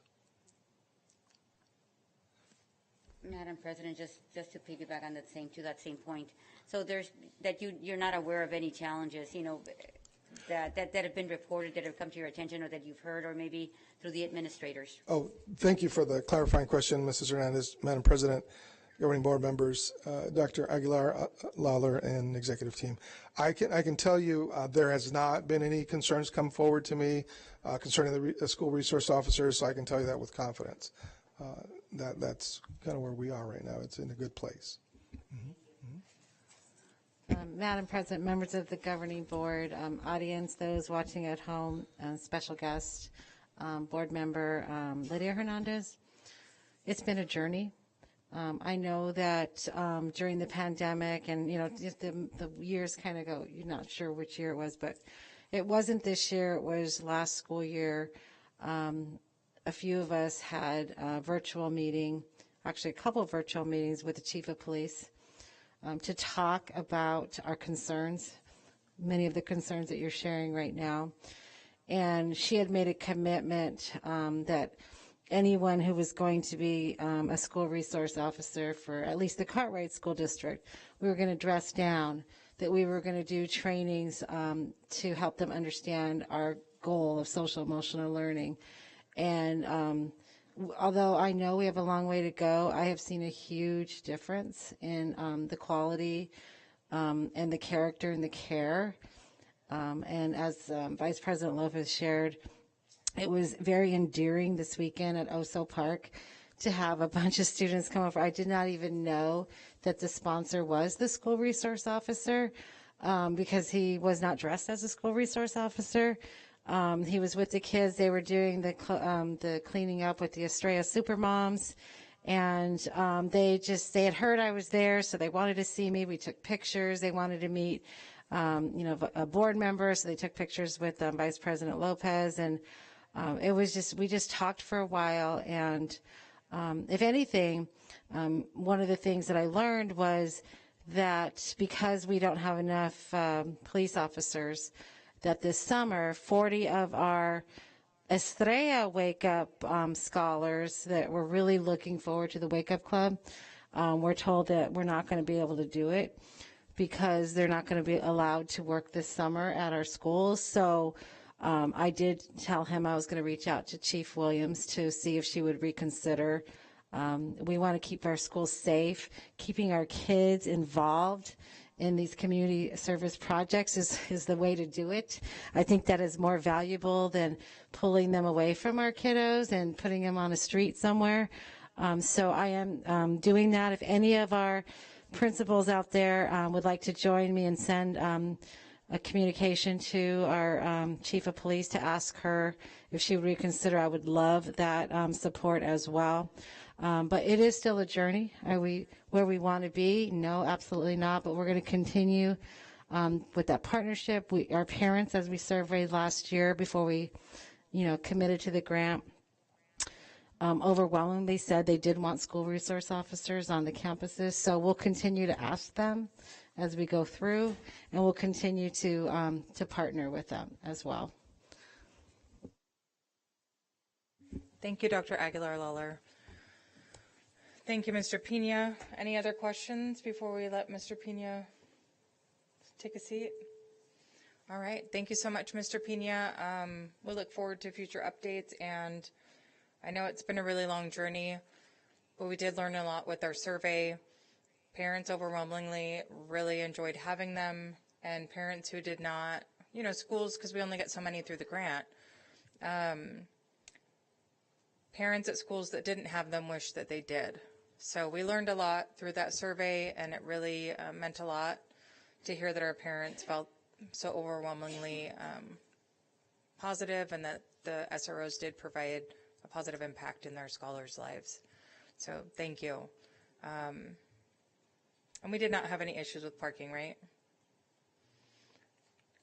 Parents aren't, to address Ms. Hernandez's concern, parents have not been upset that the SROs are parking in front of the school, right? Madam President, governing board members, Dr. Lawler, executive team, I've not heard that. I can certainly have conversations. I talk to them enough where I can say, has this come up? Or I can certainly check in with administrators, but I have not heard that at this point. And they're also not ticketing parents. No, ma'am. I am not aware of that. Again, I will research and confirm that, but I have not heard that. Okay, I appreciate it. I don't think they are. I don't know, because I don't go to the schools, and, although sometimes I'm like, get them, because parent pickups and drops-offs are difficult, but we would never truly do that. It's all in fun. But I've never seen the SRO out at any of the schools.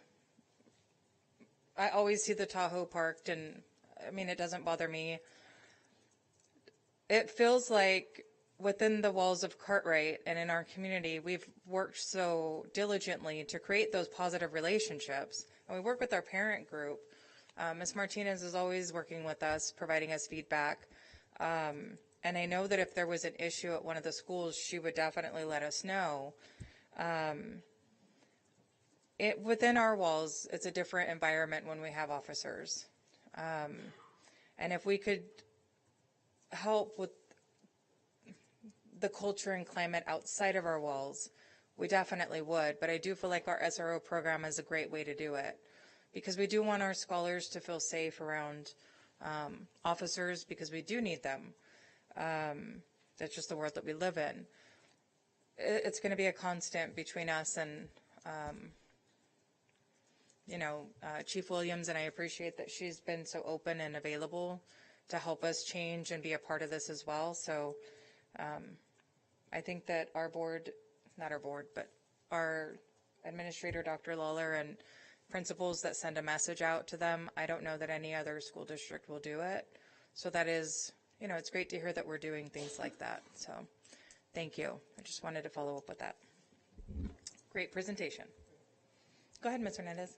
Madam President, just in continuing with that, you reminded me of just one other question regarding the scholars and the SRO officers. The truancy. You mentioned citations. You mentioned now,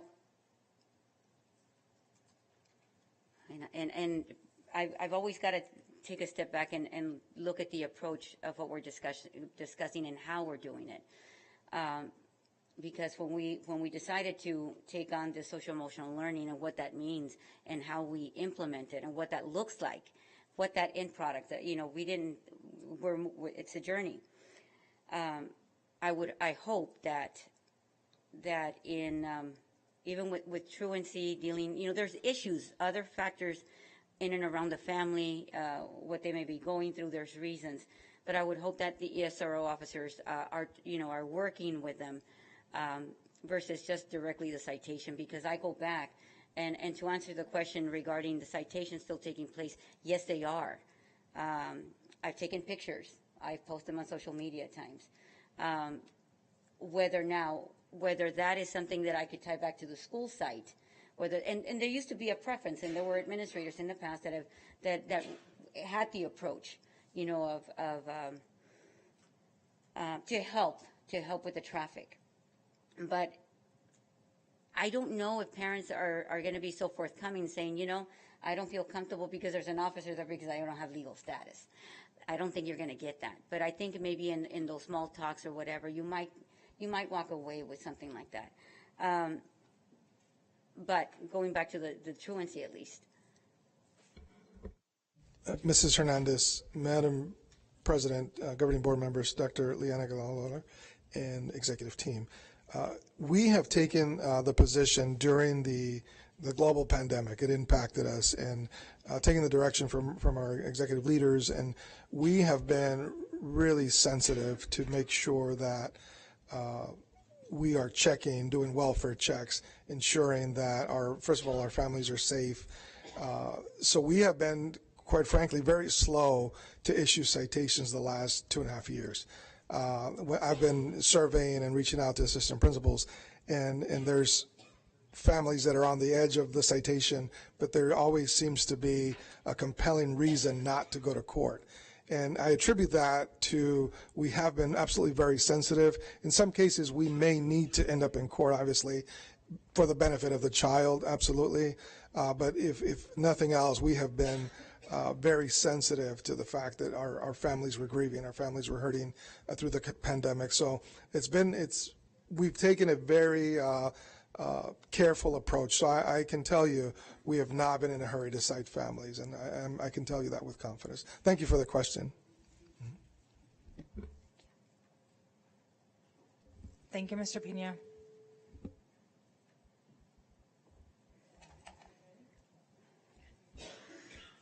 Madam President, members of the governing board, special guests, audience, our next presentation is regarding our peer and our ATS program, and also with Mr. Raul Pena, and also our special ed director, Dr. David McNeil.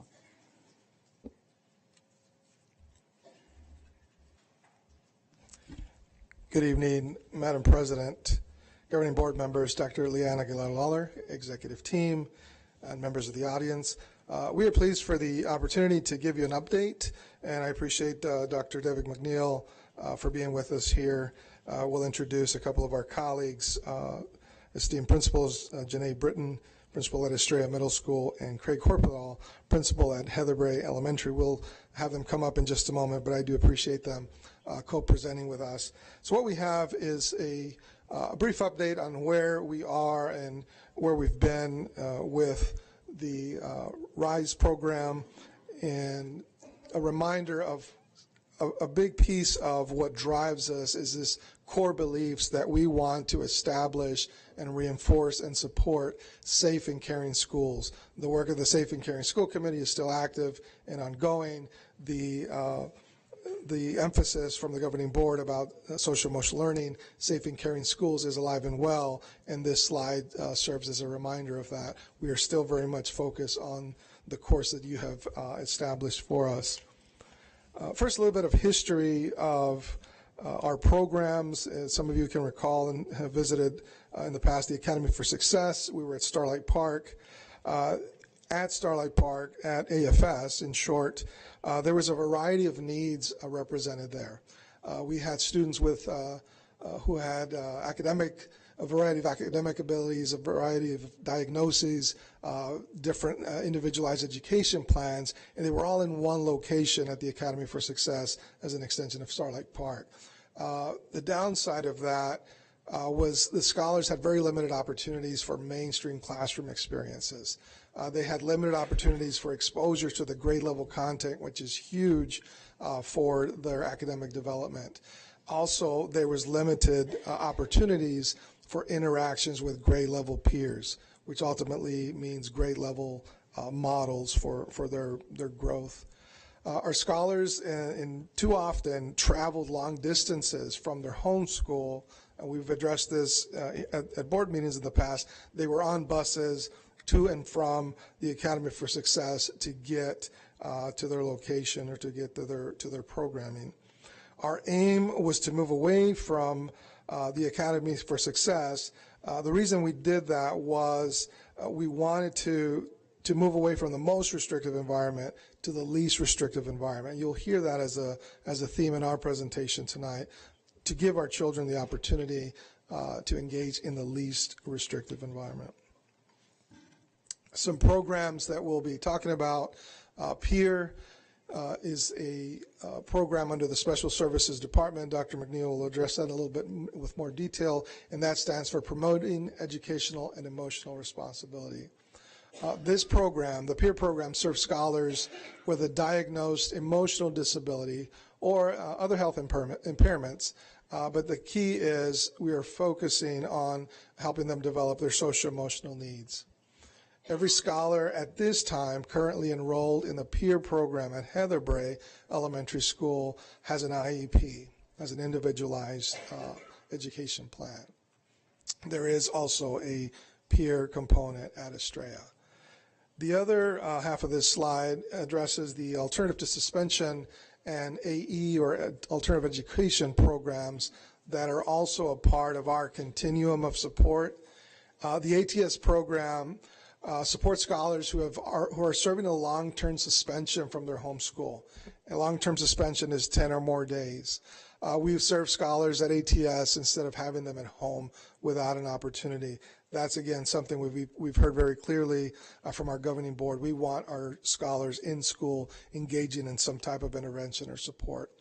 The alternative education program will also serve as a behavior intervention for our scholars as we continue to develop this aspect of our programming.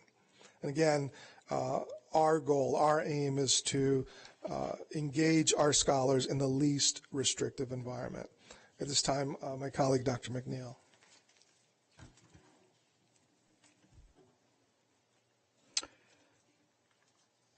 Madam President, governing board members, Dr. Lawler, and executive team, thank you for the opportunity to share.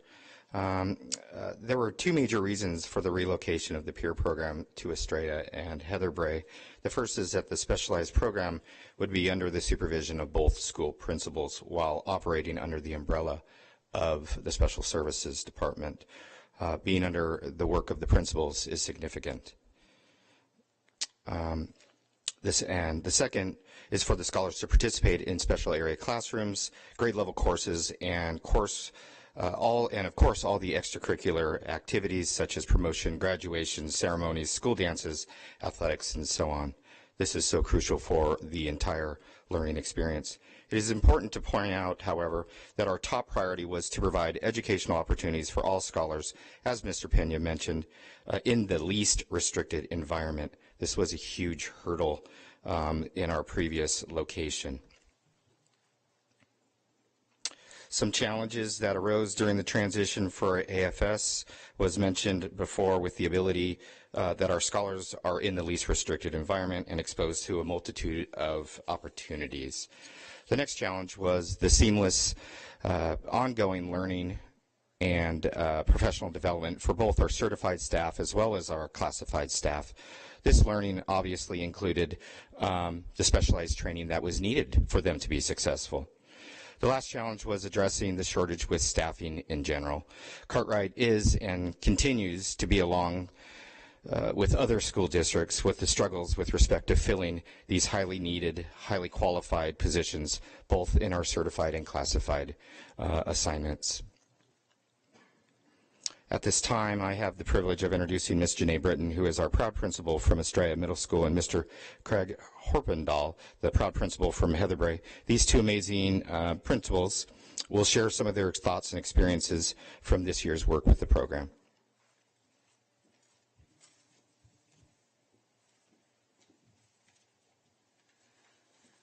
Good evening, Madam President, board members, Dr. Aguilar-Lawler, executive team, those in attendance, those comfortable at home. So as Dr. McNeil and Ms. Pena just mentioned, all of those things are true, and all of those things are happening, and I was going to kind of highlight a few of them. For example, our student recognition, we have our Student of the Months, and these scholars are up there with our other scholars from every classroom. They are getting their names read just like everybody else. They're getting the narrative that the teachers write up about why they're the Student of the Month. So they get to celebrate in those, and to see them interacting with their peers, with their counterparts, and taking pictures with them is one of the things that really stands out with our campus.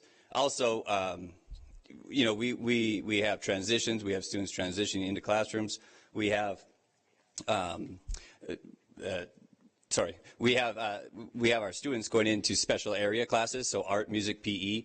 They are attending with those grade level scholars, and to see them in PE the other day, making friends, encouraging each other, the peer classroom and the mainstream classroom, there was no difference during that time. And so just to highlight some of those things that Dr. McNeil and Mr. Pena said, it really brings a smile to our faces to, I know on both campuses, getting these students actively involved with their peers. Madam President, governing board members, Dr. Aguilar-Lawler, and executive team. Same as Mr. Horpendahl was just saying, the students follow our PBIS expectations, our Estrella Starbucks. They do participate in our clubs after school, our sports. I do have some numbers. We have 15 peer students on our campus, and 11 of them are in mainstream classrooms, which means that they go to lunch automatically with our students, but then they also go to an elective. We start with an elective. So that is also culinary arts, industrial arts. It's not just PE. Like, they go to every single elective.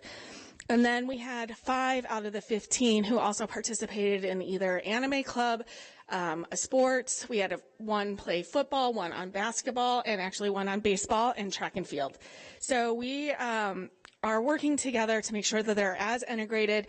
And while I can't stand social media with middle schoolers, it is awesome to see them connect on social media and build friendships and be able to communicate. And they have experiences that they never had when they were isolated at AFS. And so it has been amazing.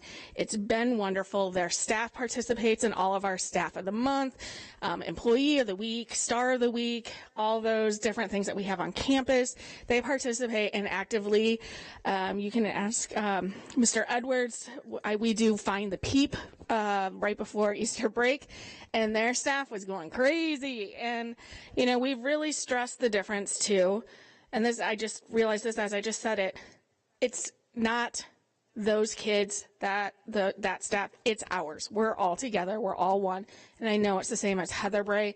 That is the point, is making sure that they are welcomed and feeling as part of our campuses as much as possible. So thank you. Can we give them a round of applause? Thank you, Janae and Craig. Madam President, governing board members, Dr. Lawler, executive team. In looking forward to the upcoming school year, and for the record, I never found the PEEP, so sorry, Janae. In looking forward to our upcoming school year, many conversations have occurred, if you will, behind the curtain to ensure that our program continues to prosper, as mentioned from our principals. First, we will continue to have peer as part of the Estrella and Heather Bray campus as it is this year, while of course providing the least restricted environment and ensuring the great opportunities for extracurricular activities and school connectedness. And I'm going to say that again, and school connectedness. It's huge. And second, all alternative to suspension and alternative education scholars will now be attending Mark T. Atkinson School. Moving forward, we will refer to peer, not rise, for the programs that are on Heather Bray and Estrella. And that's important because I think we need to clearly define who we are so people know what our expectations are. Now for some information on staffing. We will ensure, super important, social and emotional learning support is ongoing and consistent at each site. We will continue to be supported by our amazing and energetic TOSA, teacher on a special assignment, Jason Edwards. He's fabulous. He will be assigned to both campuses, and I can assure you that our principals are thrilled to death about that. We will continue to staff a 1.0 behavior intervention specialist as support to each campus. And lastly, we are currently hiring and looking forward to training our new and incoming behavioral techs who are the glue that keeps this program together at both campuses. I'll yield to Mr. Pena. Thank you. Thank you, Dr. McNeil. I'll talk a little bit about the staffing for the alternative to suspension program, very similar to what Dr. McNeil has just mentioned. SEL support will continue. This is a key piece of our programming. We will have continue with our TOSA, our teacher on special assignment, Dr. Kyle Theus. She's excellent. She sends me emails and celebrations that make me, weepy sometimes. But there's amazing things happening under her leadership there, and we appreciate her as well as Mr. Edwards. Our behavior intervention specialist will continue at the AE program, building skills, Boys Town skills, PBIS reward systems are working, and that will continue as well. Again, thank you to the board, to the governing board, our executive team, for taking a look at the salary of our behavior techs. This is a high needs area, and with your leadership and your support, we've been able to increase that a bit and make it a little bit more attractive because these folks really do earn it. They do magic every day. It has been a challenge to keep those positions filled, but once you find the right people, they're amazing and they do incredible work every day. So thank you for that. The social emotional learning support will continue. This is one of the pillars of ATS and our AE program. We'll have an SEL specialist working closely with our staff and scholars. Our staff will continue to receive training on trauma-informed practices, and that is our lens for supporting our scholars in a variety of areas. Our social emotional learning specialists will provide direct and small group support for our scholars. So morning meetings, morning groups, check in, check out, in some cases one-on-one as their scholars need extra support. I'm going to wrap up with this quote, and this comes from one of our peers, scholars at Estrella. Playing sports makes me feel very good. I like it better than AFS. It is teaching me sportsmanship, leadership, and responsibility. And again, that's one of our students who had a successful football season. So seeing the smile on their faces is really incredible to me. It still gives me goosebumps when I talk to the children. So thank you for this opportunity. We are available for any questions or thoughts you might have. Thank you. Thank you, Mr. Pena and Dr. McNeil. Any questions from our governing board? Go ahead, Ms. Garcia. Thank you, Madam President, Dr. Aguilar-Lawler, fellow board members, all those in attendance. An immense amount of gratitude. Thank you. I am so, oh my God, my heart is just overflowing with gratitude. I think we've been waiting a long time to hear this. And this speaks to everything that we have been talking about for years. To have these scholars feel a part of a family is amazing. And you're doing it. Our principals, you're doing it. Thank you. Thank you, Ms. Garcia. I just have one question. Can you tell me what the emotional disability, can you elaborate a little bit on the emotional disabilities or health impairments that our scholars at in the peer program might experience without giving away any I will yield to anything Dr. confidential? McNeil, if you would, please. Dr. McNeil. Madam President, governing board members, Dr. Lawler, President Hernandez, some of our scholars are in need or have emotional disabilities, and with that comes therapeutic and behavioral needs. In this small setting, our experts are equipped to take care of the kiddos. Some of them come with these OHI or emotional disabilities with respect to coping skills, handling communication, if you will, in areas with a lot of noise. So these individuals need the extra support in this setting. That is basically what it is. When we say emotional impairments, it's basically comes down to how are they reacting within their environment and how the environment is working with them. I know that the skilled experts at the campuses are qualified and can manage that in a small setting. I try to imagine these kiddos that need this support, that deserve this support in a regular classroom with the large class sizes becomes struggles for even our most seasoned teachers. So those are just a few of them. We do have students that sometimes elope or want to leave classrooms because of these coping skills. And in this small setting, again, that would be an opportunity to help coach and train the kiddos to cope so they do not elope or leave the classroom to create an unsafe environment. Okay. I'm just kidding. Go ahead, Ms. Garcia. Thank you, Madam President, Dr. Aguilar-Lawler, fellow board members, everyone in attendance. And just to speak to that, the importance of meeting the goals and objectives that are in each individual IEP is extremely important, because at that time, that's when all of these areas can be addressed on a consistent basis. So thank you. Yeah, Madam President, governing board members, Dr. Lawler, Ms. Garcia, you're exactly right. The trained staff there with the small settings is very in tune with the needs within the IEP, and our constant conversations about meeting the goals, exceeding the goals, and getting them, like Janae said, Ms. Britton, getting them into the mainstream classrooms. I appreciate that, as well as for some goals and objectives that may not be as easily met. That's where we get creative, where you become more creative to figure out what works for the individual scholar. Thank you. I would agree. Home run. Nice job. Thanks, Ms. Garcia. Just kidding. She's our resident expert on the board when it comes to these types of things. I was just asking for our public, and the first time I experienced this type of, like, I'm a parent, like Ms. Martinez, I have a child with autism, and I have a lot of experience with IEPs, but this is different. This isn't like there's different classifications. So we have our special needs children that have autism or other disabilities, and then we have our peer, which is a different, like, behavioral, emotional. The first time I learned about this type of special needs was at a CUBE conference, which is more like, what are they, urban? Like an urban East Coast type of thing. And it really kind of just, I couldn't wrap my head around it because we weren't in the place we're at today. This was a number of years ago when I first got on the board. So it was interesting, some of the things that we learned on how they were able to help scholars cope and some of the ways they had been treated by the people at the schools, and I know that's not what's happening here.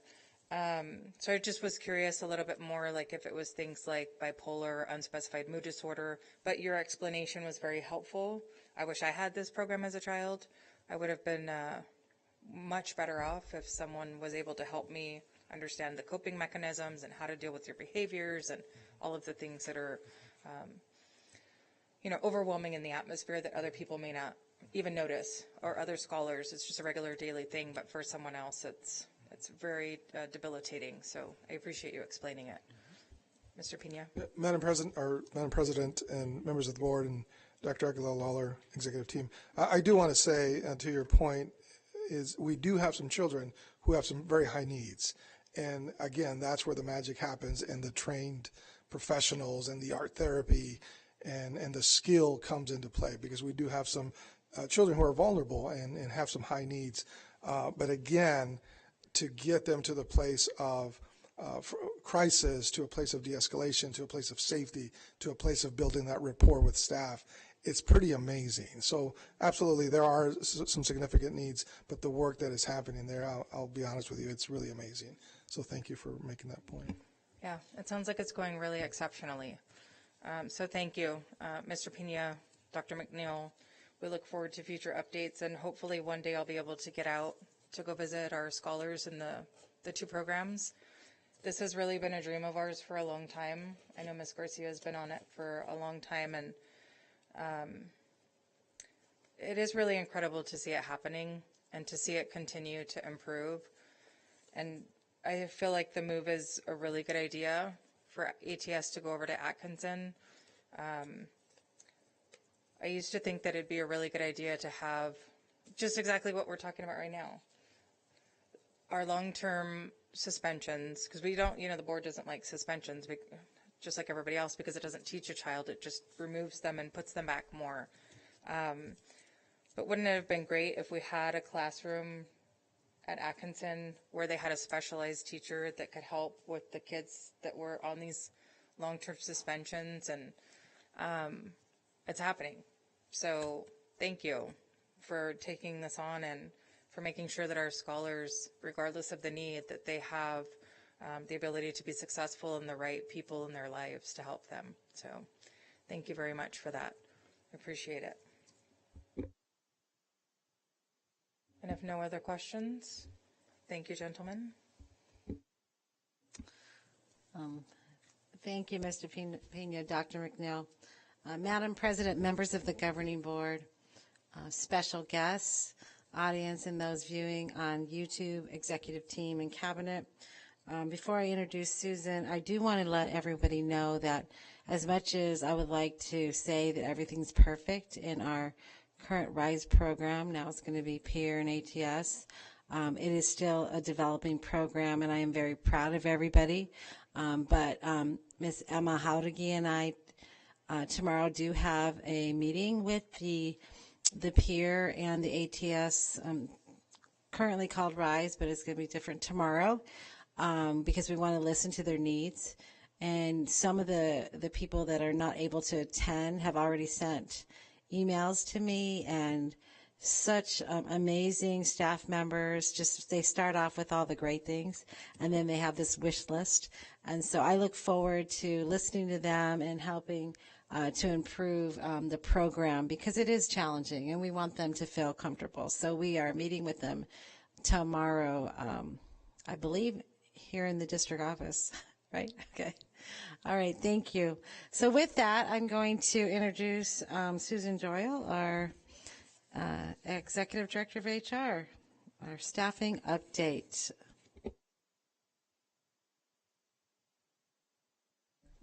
Thank you, Madam President, members of the governing board, Dr. Aguilar-Lawler, executive team, and guests on YouTube and here in the governing board room. I wanted to share some information with you per your request regarding staffing.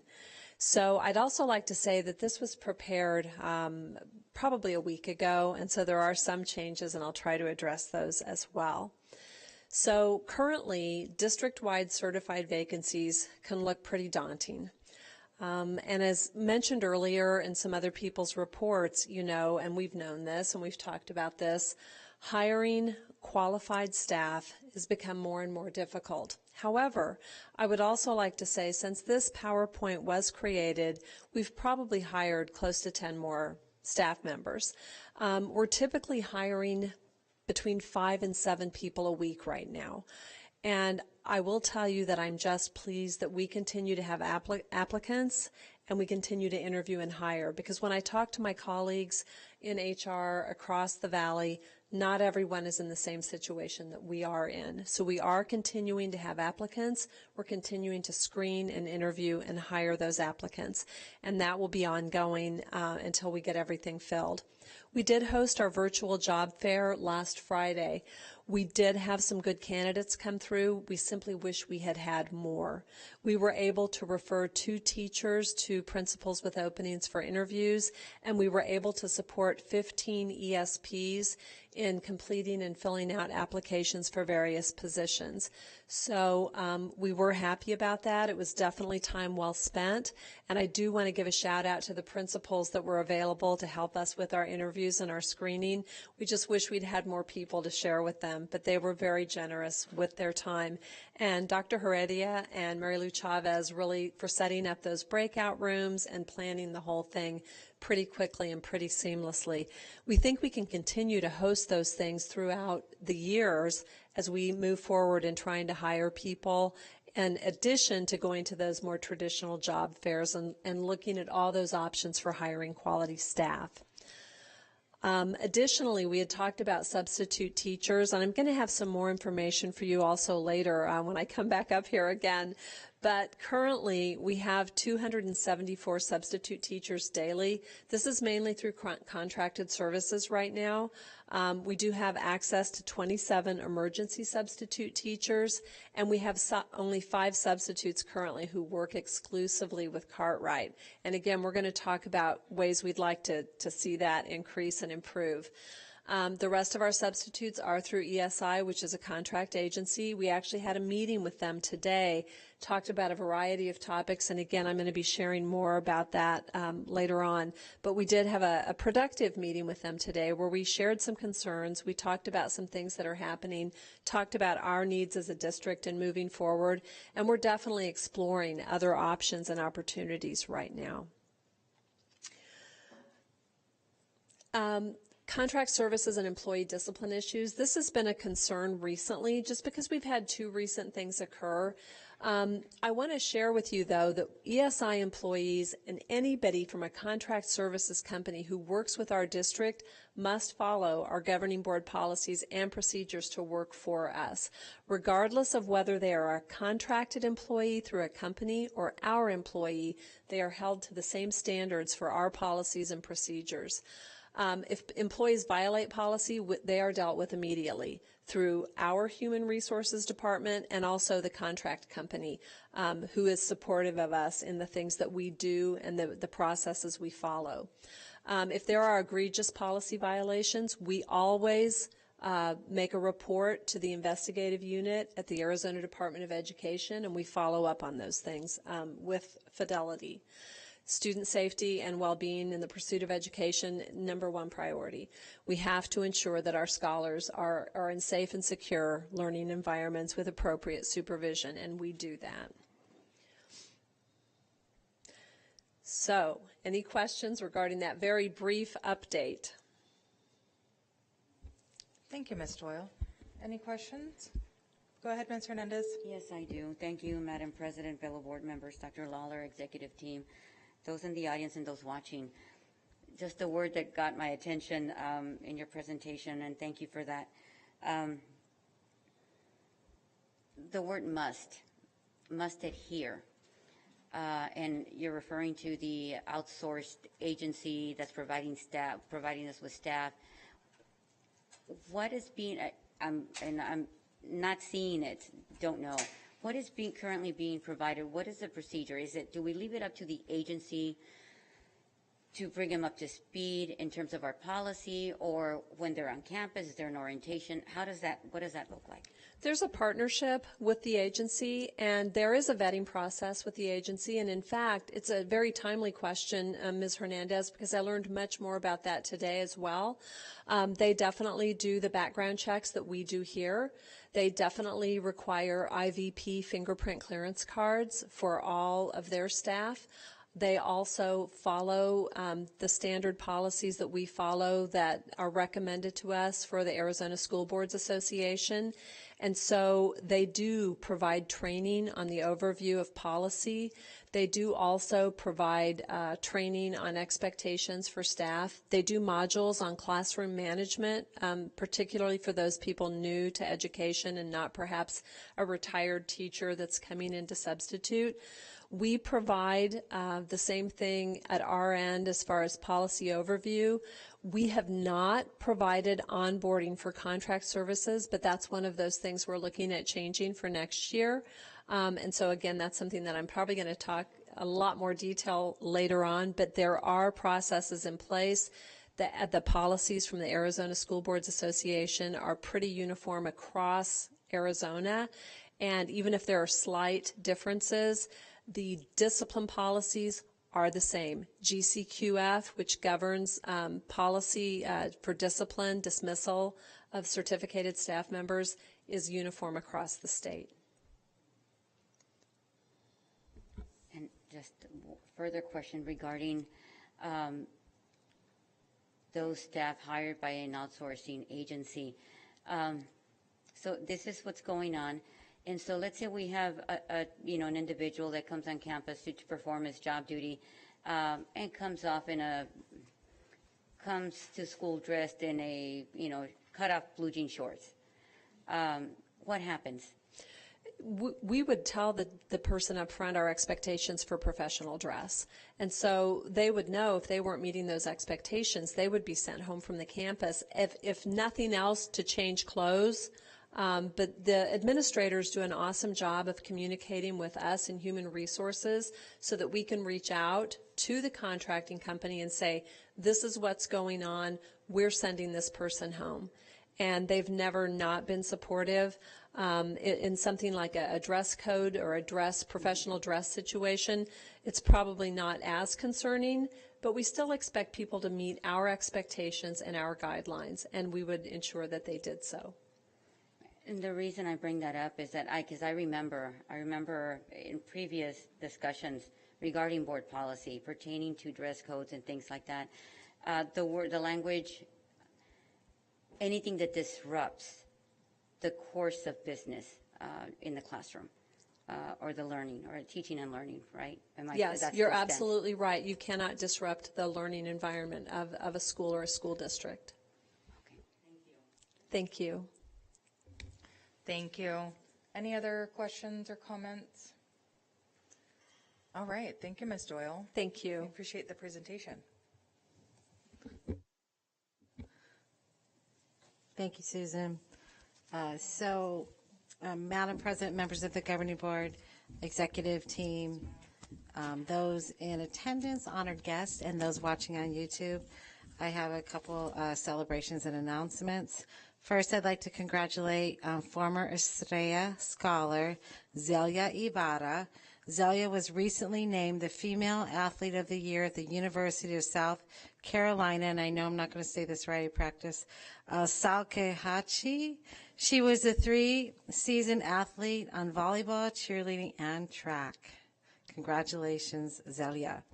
Another former Estrella scholar in class of 2022, Trevor Brown High School, Jesus Cebreros. He will be attending Yale University in New Haven, Connecticut. Congratulations to you, Jesus. We're proud of both of our scholars.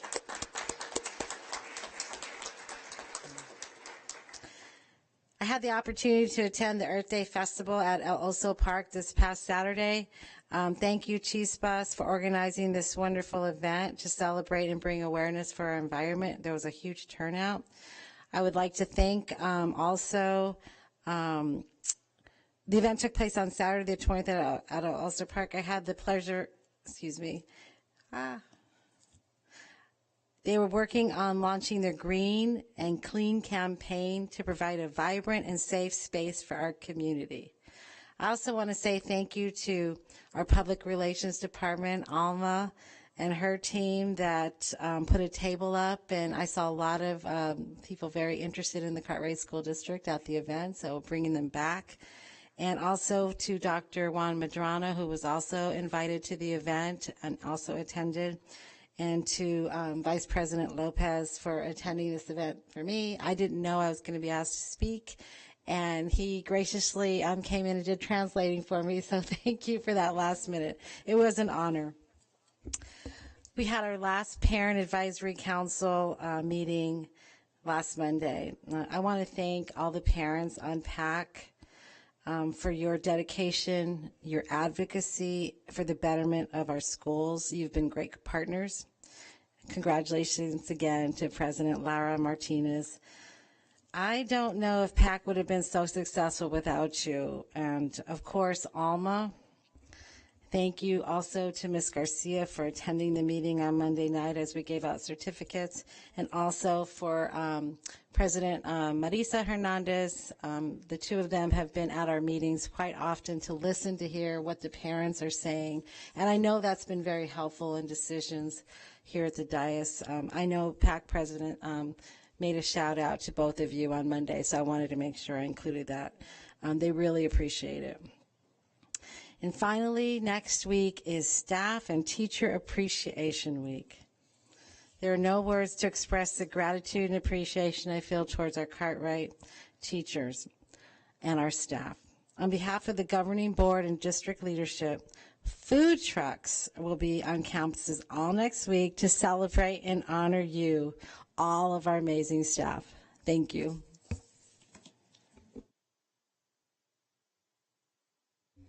All right, so much to celebrate. So we will move on to item F, which is our call to the public, and I just want to make a statement for our public. We do have one call to the public this evening, and because the person who submitted the our public participation at board meetings document and wishes to address the board is a required participant in our governing board meetings, we will allow her to come up to the podium this evening. Although we are not currently allowing public participation, Ms. Marilyn Bond from Tomahawk School, she is our principal, and she is a required member, and so we will allow her to come up and speak on her request to address the board. And her request is regarding, as I retire, I want to thank the board and executive team.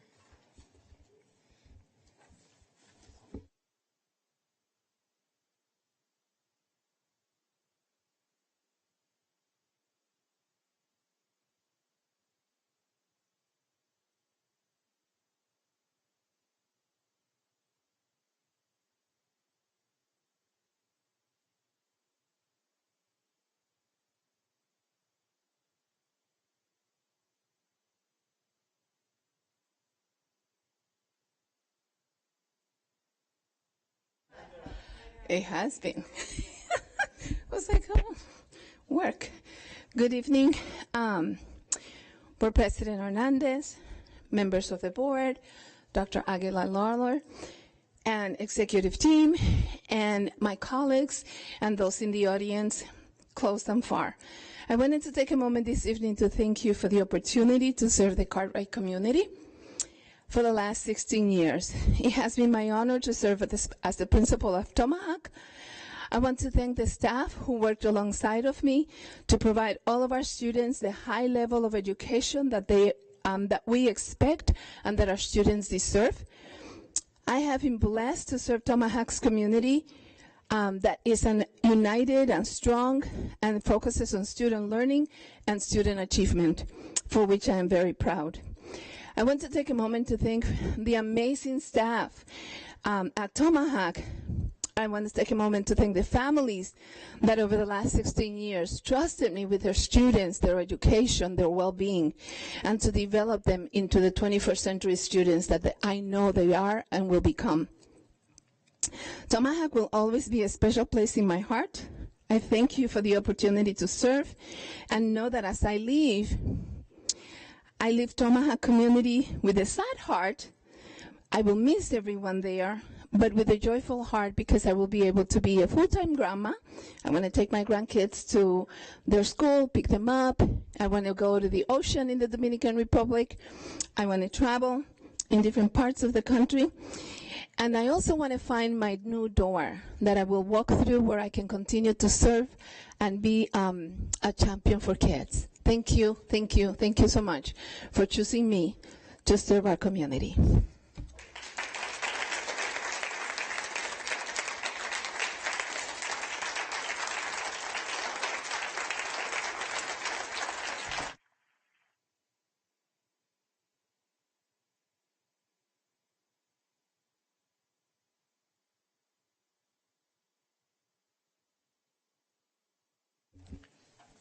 You're going to make everybody cry up here, Ms. Bond.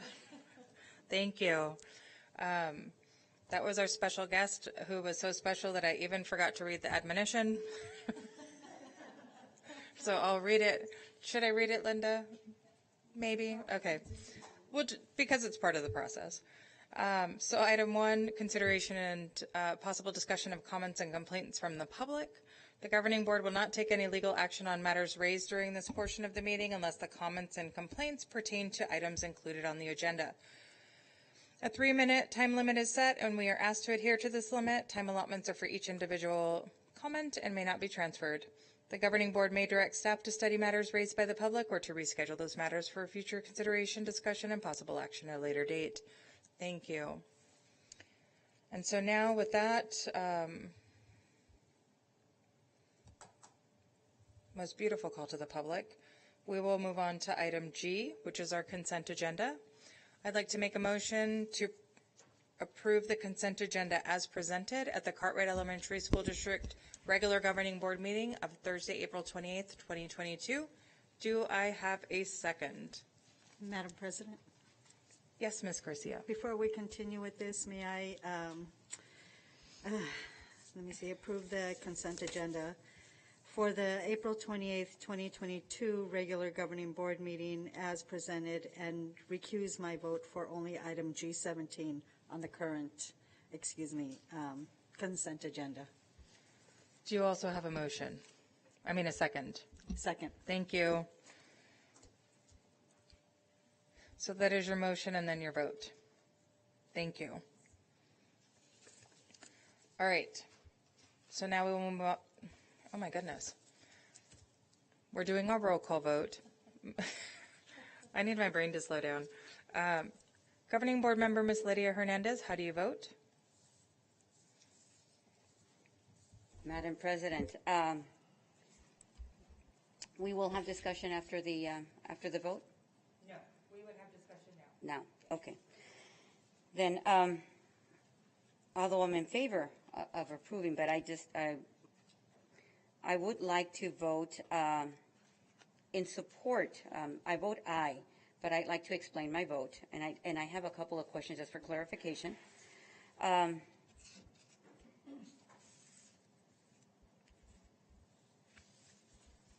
Item 7, the care solace. I know in the past that their board has had questions regarding the practicum of services available and if it was something that was being helpful. I'm assuming that that's something that we went over. I just wanted to make sure that that was the case. Madam President, members of the governing board, board member Lydia Hernandez. Yes, I can tell you that our Deputy Superintendent Emma Jauregui has had many conversations with Care Solis and has requested by the board's request that we service all of our scholars and families, regardless of whether they have insurance. So I know that they're looking into how that they can do that, and so we're still on that journey. But that is the goal, to continue with them, but also ensure that no one's turned away because they don't have health insurance.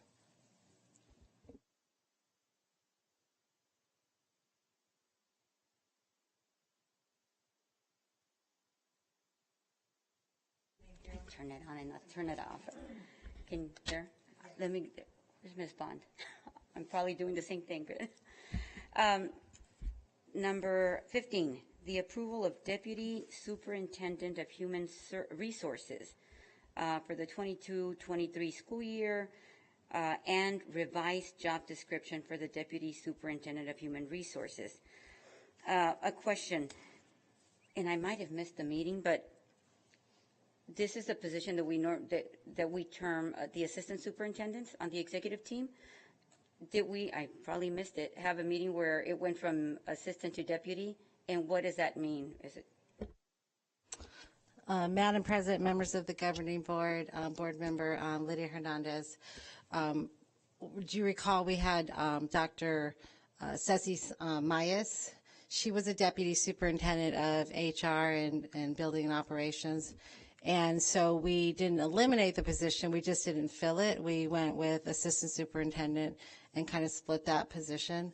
When we posted for the assistant superintendent of human resources and we interviewed all of the staff, we were surprised that one of the applicants happened to be a licensed attorney. And in that person being the top candidate, one of the things that was part of the process was the salary. And so we looked to see what positions we already had and went ahead and updated that position and are asking tonight for the board to be able to hire somebody who's going to oversee human resources but also be able to act as legal counsel for the school district and the principals and everyone rather than use outside services. We'll still use some for different things, but it would be a cost benefit to the district to be able to do that.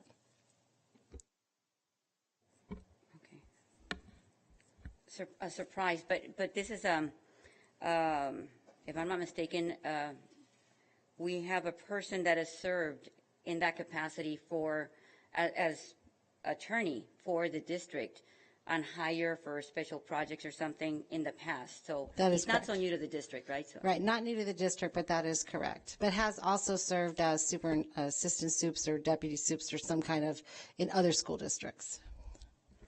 So not new to school systems. Nor to Cartwright, but. Right, nor to Cartwright, thank you. And a question, so going back to that, the position that was titled deputy when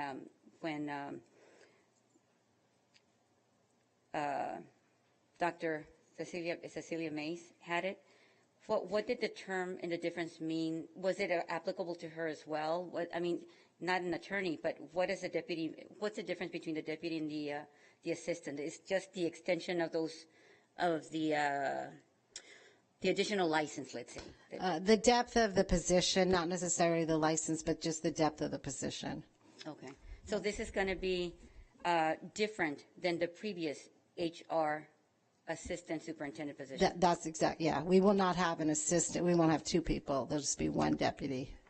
And, of course, Susan, our executive director. Okay. I was trying to understand what happens to the director and the difference, what this means. Yeah, so Mary Lou Chavez, our director of HR, and Dr. Guillermo was our other director of HR. Mary Lou Chavez is retiring, and we had actually posted that position and unfortunately didn't get what we were needing, someone with experience, so then we reposted for an assistant soup, and that's where we're in this position right now, and we're actually very excited about the possibility to have somebody that can sit on the dais with us and be able to give us general counsel. Principals can call when there's situations, and of course the executive team.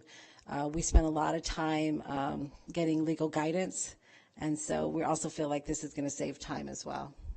Okay. Thank you for that, because I did see it going through. I think I read through the first 20 because there's about 40 different points, and it wasn't until I got to 21 that it starts about HR.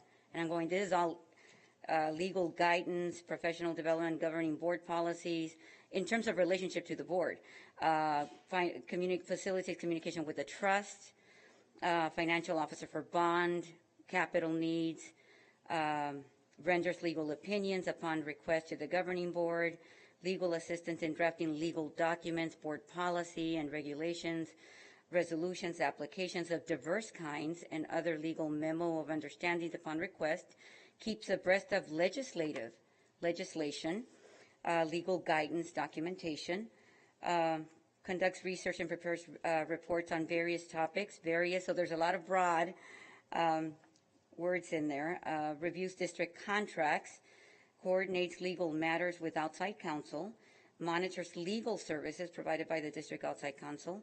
And so my question that I have off to the side was, will this replace the use of our hiring of outsourcing? You know, we have I think a contract with a team of attorneys that address these concerns currently for a membership fee, I think. Yes, so, and I could also ask my chief financial officer to maybe help a little bit, but it's my understanding that as we continue with this position, that it is very likely in the future we would not have to pay for those services. And that is quite a bit. So if Victoria Farrar would like to explain that, because we did quite a bit of investigation on this. So, Ms. Farrar. Good evening, Board President, members of the Governing Board, Dr. Aguilar-Lawler, members of the Executive Team, and everyone in attendance.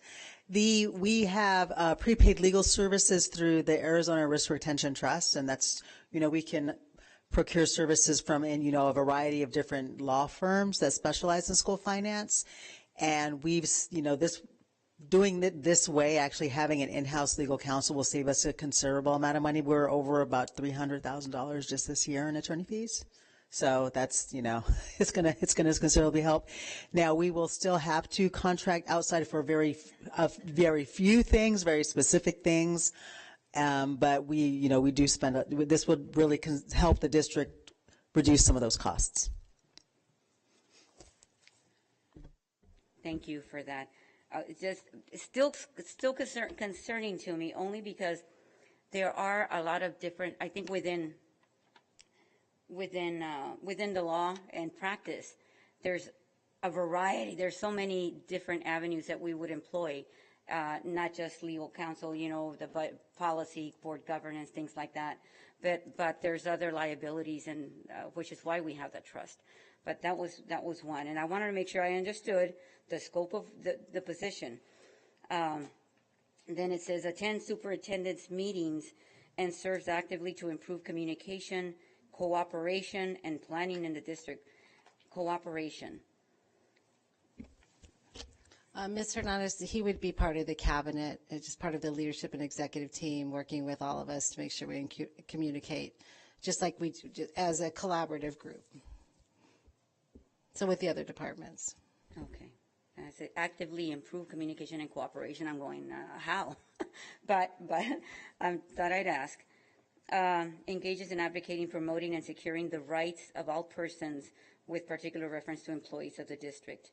And I think there was oversees the processing of complaints regarding the alleged or suspected unlawful employment practices, and manages a substitute calling system, which I know it's going to get addressed, and we're going to have another presentation on the recruitment, selection, and employment of substitutes.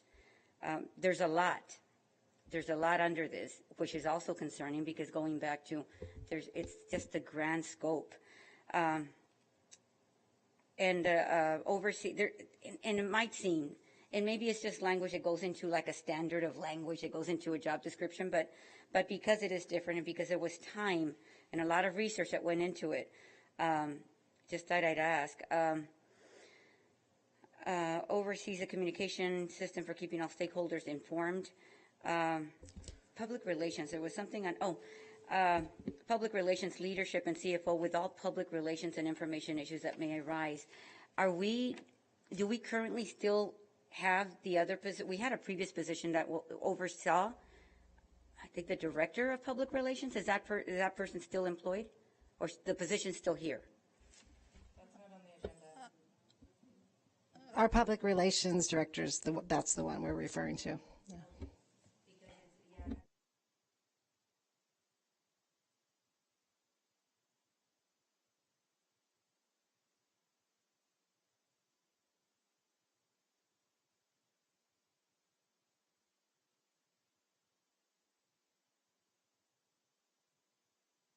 Yep, it's a huge job.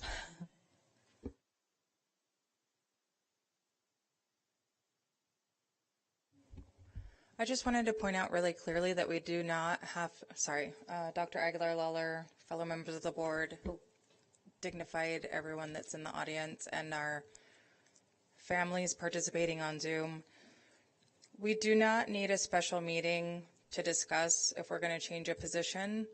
That's a discussion between the board superintendent and I, if it's okay to present it on the agenda, and then we have 7 days to discuss it and ask our questions. But we do not need a special meeting. That's what our consent in this meeting is for. I just wanted to clarify that for our public, and that was it.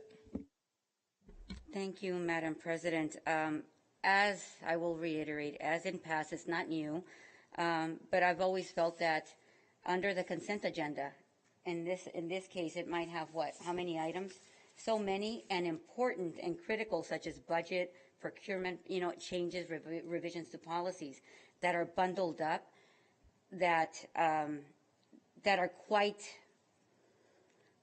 broad.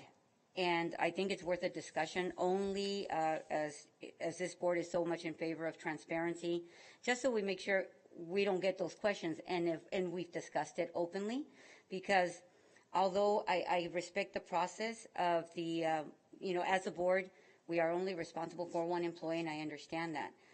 But I'm not privy to those conversations. And although we don't have the week, the agendas are not posted that week in advance. So if I have a question that's going to irk me later, I'd rather ask it. And it might be just that question that somebody else might have. But for my own understanding, making sure that I understand what I'm voting on for myself, it's just part of how I learn and how I engage. I just rather ask the question than think something else. So I'd rather it be told to me. And I'm sorry if it takes up that time. I just wanted to be clear, the scope and work, because the title change, what this signifies, and the pulling together of different positions into one. Thank you for that. Thank you. Thank you for the questions.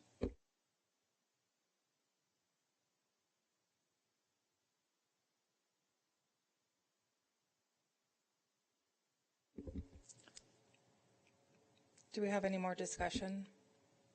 Thank you. All right, so we have one vote. Thank you, Ms. Garcia. And Ms. Hernandez. I'm sorry. Yes, Ms. Hernandez voted. Well, no. Ms. Garcia voted first because she recused herself from only item G17 on the consent agenda. And then, is it 16? Yeah, she recused herself from item 17 but voted aye on that. So then, Mr. Vice President Lopez, how do you vote? Aye. Thank you. I vote aye and the motion carries. We now have an approved consent agenda. Back to Dr. Aguilar-Lawler. Madam President, members of the governing board, audience, executive team, and those watching in the audience, we have several. This is that time of the year, right, where you you have several congratulations. So our first one is Mr. Jeff Stratman, our new Deputy Superintendent for Human Resources. Yay. Yes. Yay. Mr. Daniel Coffinger, our new Director of Grant Writing. Dr. Carlos Perez, our new Director of Social Emotional Learning. Diane Corley, our new Principal of Tomahawk School.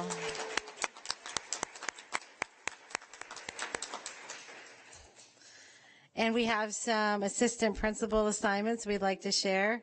Our first one is Scott Lindsay. He'll be our new assistant principal for Brett R. Tarver Leadership Academy. Carolyn Carlisle will be our new assistant principal at Estrella Middle School. Jason Warner will be the new assistant principal at Peralta Elementary.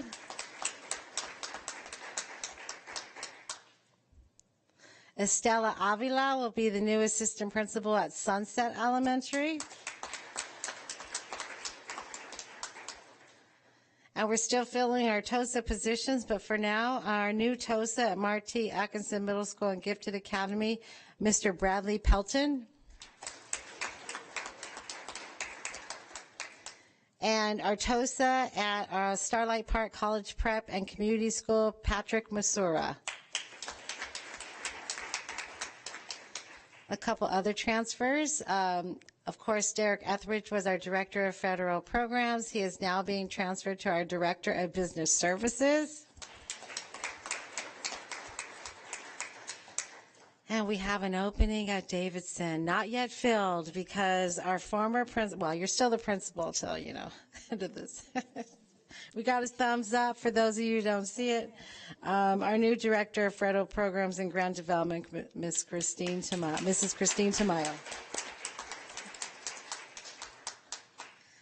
And that concludes my congratulations. Thank you. Wonderful. Congratulations to everyone. So we will move on to our item H, which is our other information and discussion items. Our item number 1 is our update on the substitute program presented by Ms. Susan Doyle. Thank you.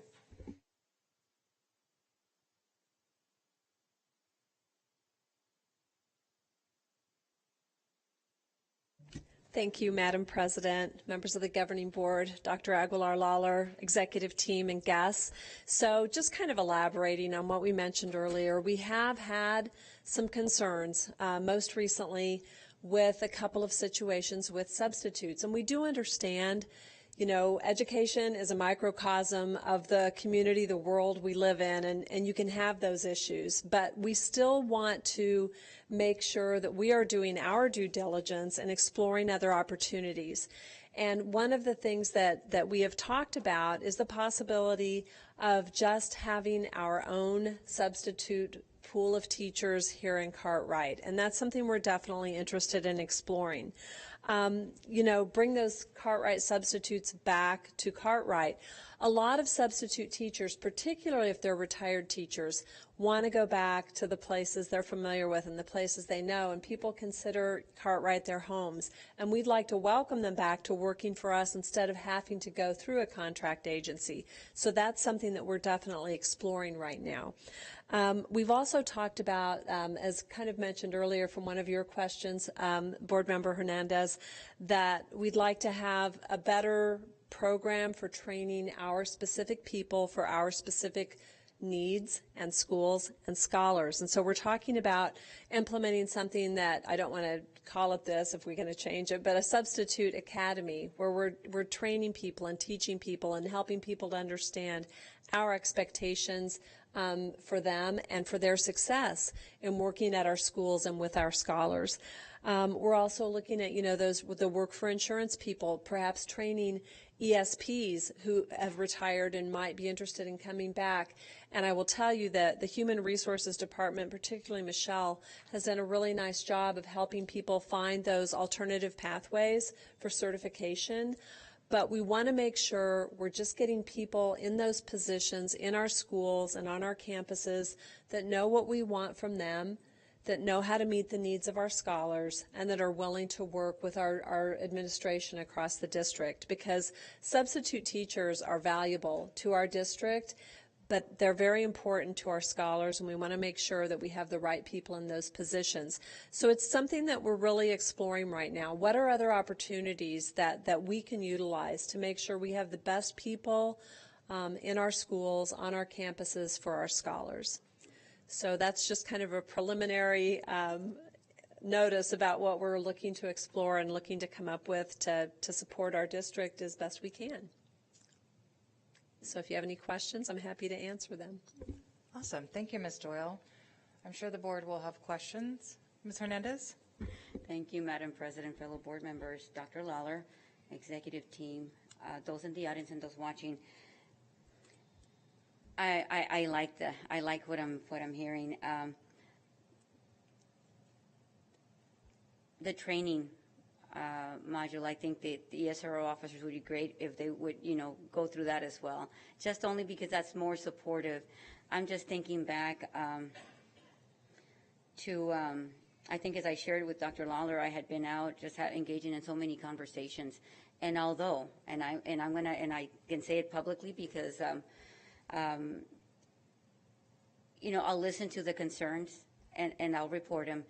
And not having dealt with the circumstances myself or know of the in and around happenings, but I do vouch that I will at least ask the questions and make sure that we're addressing, their concerns, and that, people feel that they're being listened to. Regardless of however that turns out, at least that we've done our due diligence, which is thus the questions. Just to me as a concern, and I recently had all of my brothers and sisters are educators. One just recently got recognized for a Teacher of the Year, my baby brother, and he's so devoted and committed to his students. But they're facing challenges. It's not just here; it's all over, especially in special ed. And I think when I was listening to Mr. I don't want to get it right, Pena, talk about the challenges and what it takes for these positions. That I understand that we need to have the best and trained staff to deal, that know how to deal with this population, and then going back, I think it's not just the special ed, but also our alternative education kids, because they are trauma impacted, thus the cell. But thank you. I like what I'm listening moving forward, and from my end at least, I've done my part. But thank you. Thank you. And I agree with you, Ms. Hernandez. Teaching is a labor of love, and people don't go into it that don't like kids, but sometimes they don't understand the right way to go about their duties. And I think all of us, if we know what's expected of us, can be much more successful, and we have that support, whether it's our students or our teachers. Thank you. Thank you, ladies. Any other comments? I mean, it's definitely wonderful to hear, and I'm excited to see how we can build this program. Thank you. Thank you. All right, so we are moving on to item 2, which is our discussion and information regarding revised Cartwright School District Exhibit KF-EA, Community Use of School Facilities, presented by Dr. Juan Medrano.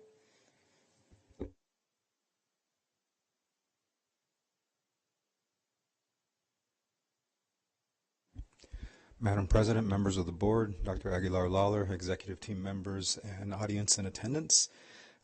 This policy exhibit is we wanted to propose just some slight changes in verbiage to allow us to make sure that we are supporting the continuation of our after-school extracurricular activities that our community organizations come in to do, like Little Leagues and different organizations along those lines. For the most part, we try and make sure that we cover the policy points in this exhibit, which call for a staff member being on duty while our facilities are in use. There's some leagues, Little Leagues is an example, where as we start to get into games and all-star tournaments, it's not uncommon for some of these games to extend beyond 10 o'clock, 10:30 sometimes, and in those instances, it's a little more difficult to be able to find custodial coverage for those times, for overtime. So the verbiage proposal that we're making on here is that we amend to state that a staff member or an agent must be on duty for the duration or during the use of the facilities.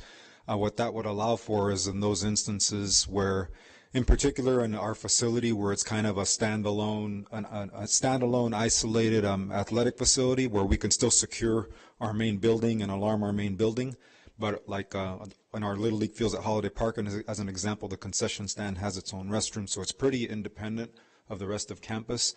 But for purposes of locking up at the end of the night for later games and once everything is wrapped up, by adding amending our language to include staff or an agent, would allow us to be able to utilize some of the services that we engage, like the security company that we work with, to be able to come and help lock up the facilities, make sure everything is secure. In particular, for those later events where it's more difficult to get our custodial coverage for that late of a time.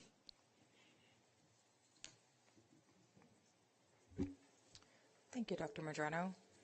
Any questions? Perfect. You did such an excellent job. We have no questions, Dr. Medrano. Thank you for the presentation on the information, and since the exhibit's being revised, no action is necessary by the board, and they're just brought to us for information. So thank you. Okay, thank you.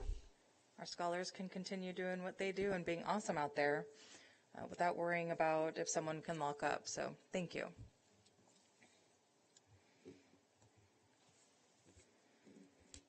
Wow. Okay, we're already to the board updates.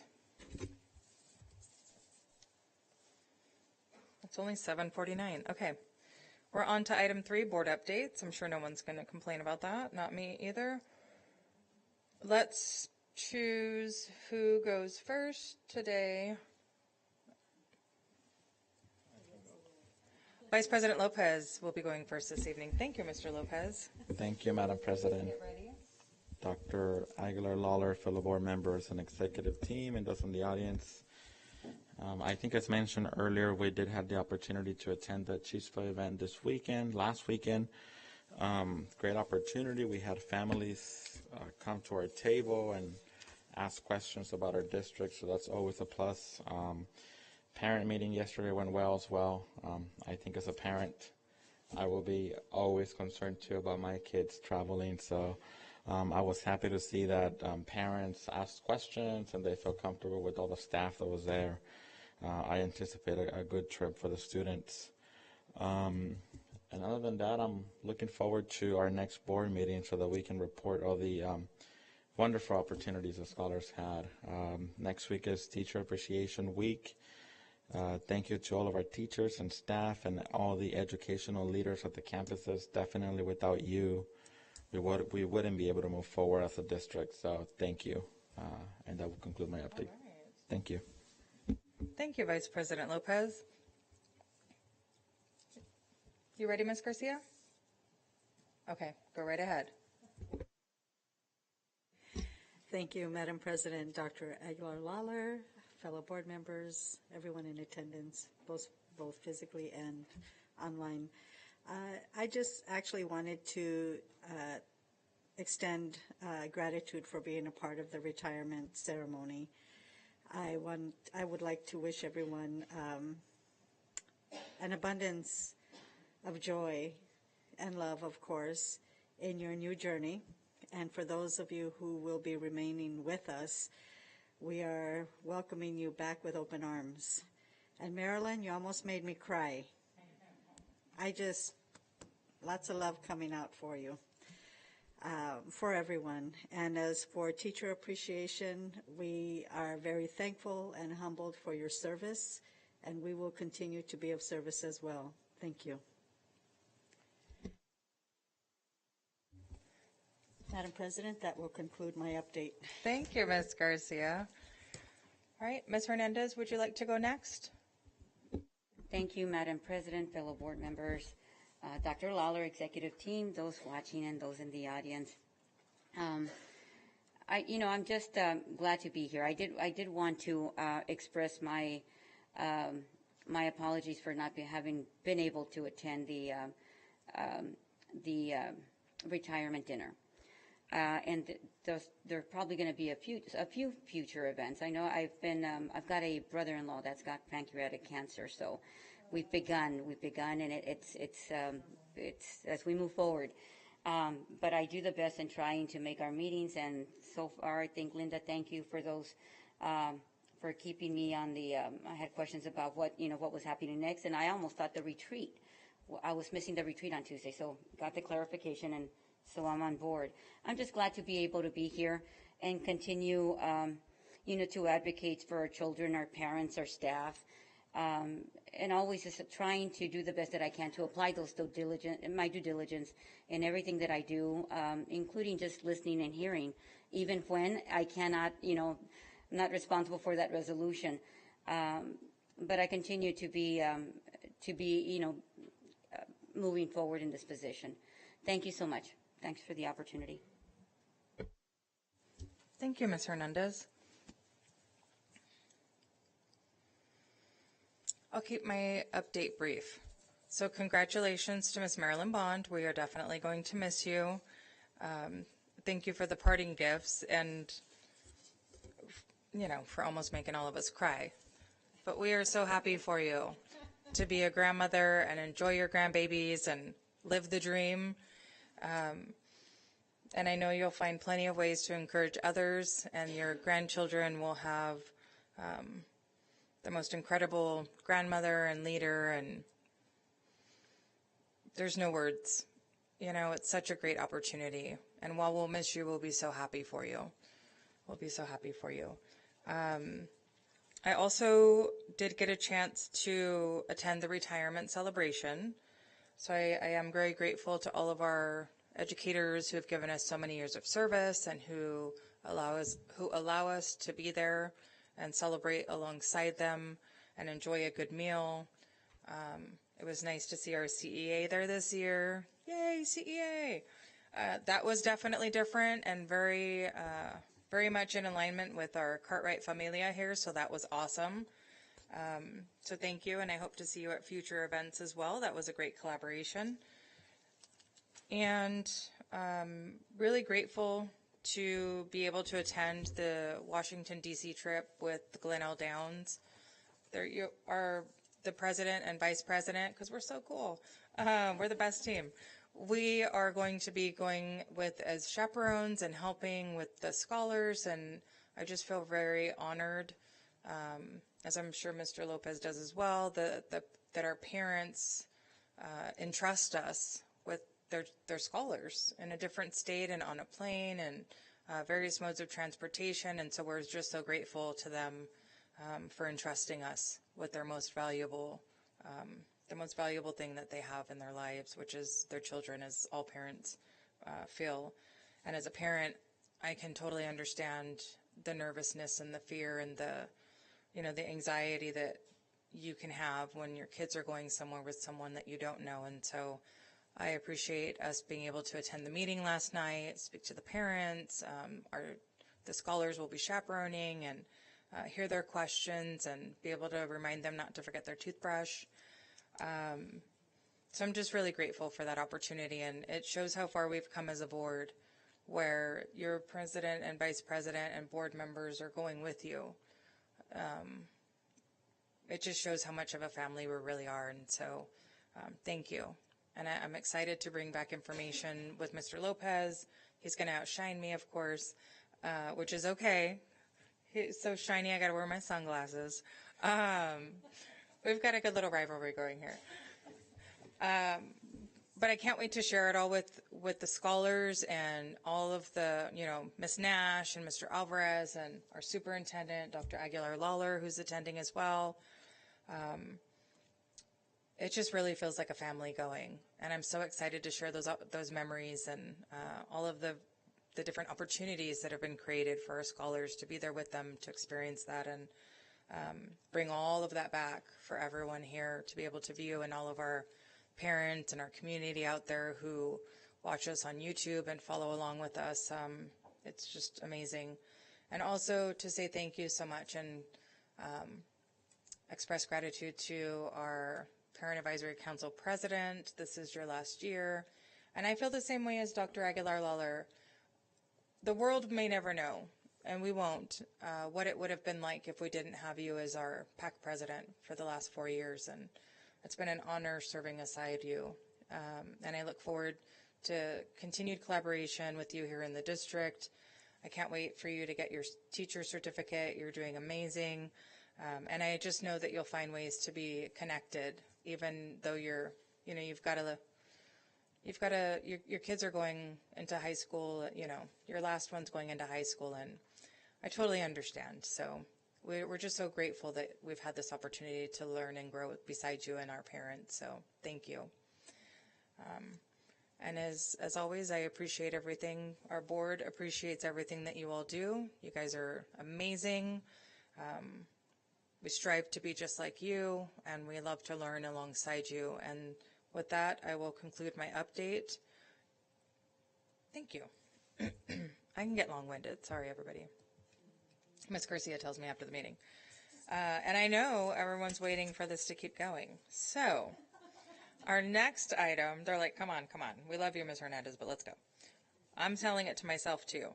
So item 4 is the request for future agenda items, which I'm sure we don't have any, as information and discussion at a future meeting. Board members? Ms. Hernandez? Just a question.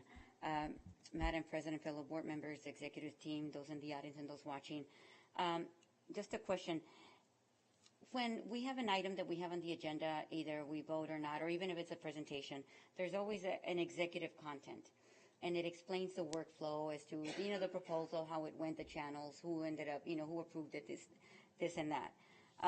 A question, is this just meant because it's Tomahawk? What is I haven't seen it before, but it says forced approval? What does the word forced mean? I'm assuming, I've got the assumption that I understand that, but because of the school that it involves, but on a document like this, I just didn't know. I had to make sure. Yes. So, Madam President, members of the governing board, audience, and special guests, and those watching, there's a workflow. And if somebody's not available to approve above that person, then Linda or Christine or Victoria will force approve for someone that isn't available above. So like if Gary's out and he has items that have to be approved, then Victoria will force approve because she's the next person. And then Linda and Christine are the final approvers. Did I explain that correct, Linda? Thank you. That does make it sound pretty rough, but okay. Thank you for the question, Ms. Hernandez.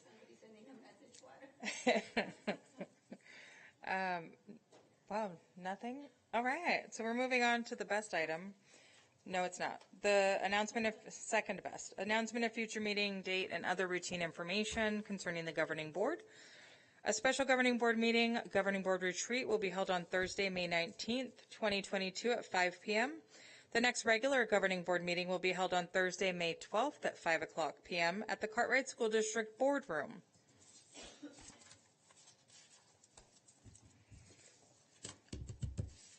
All right, and now we're moving on to item J, which is adjournment.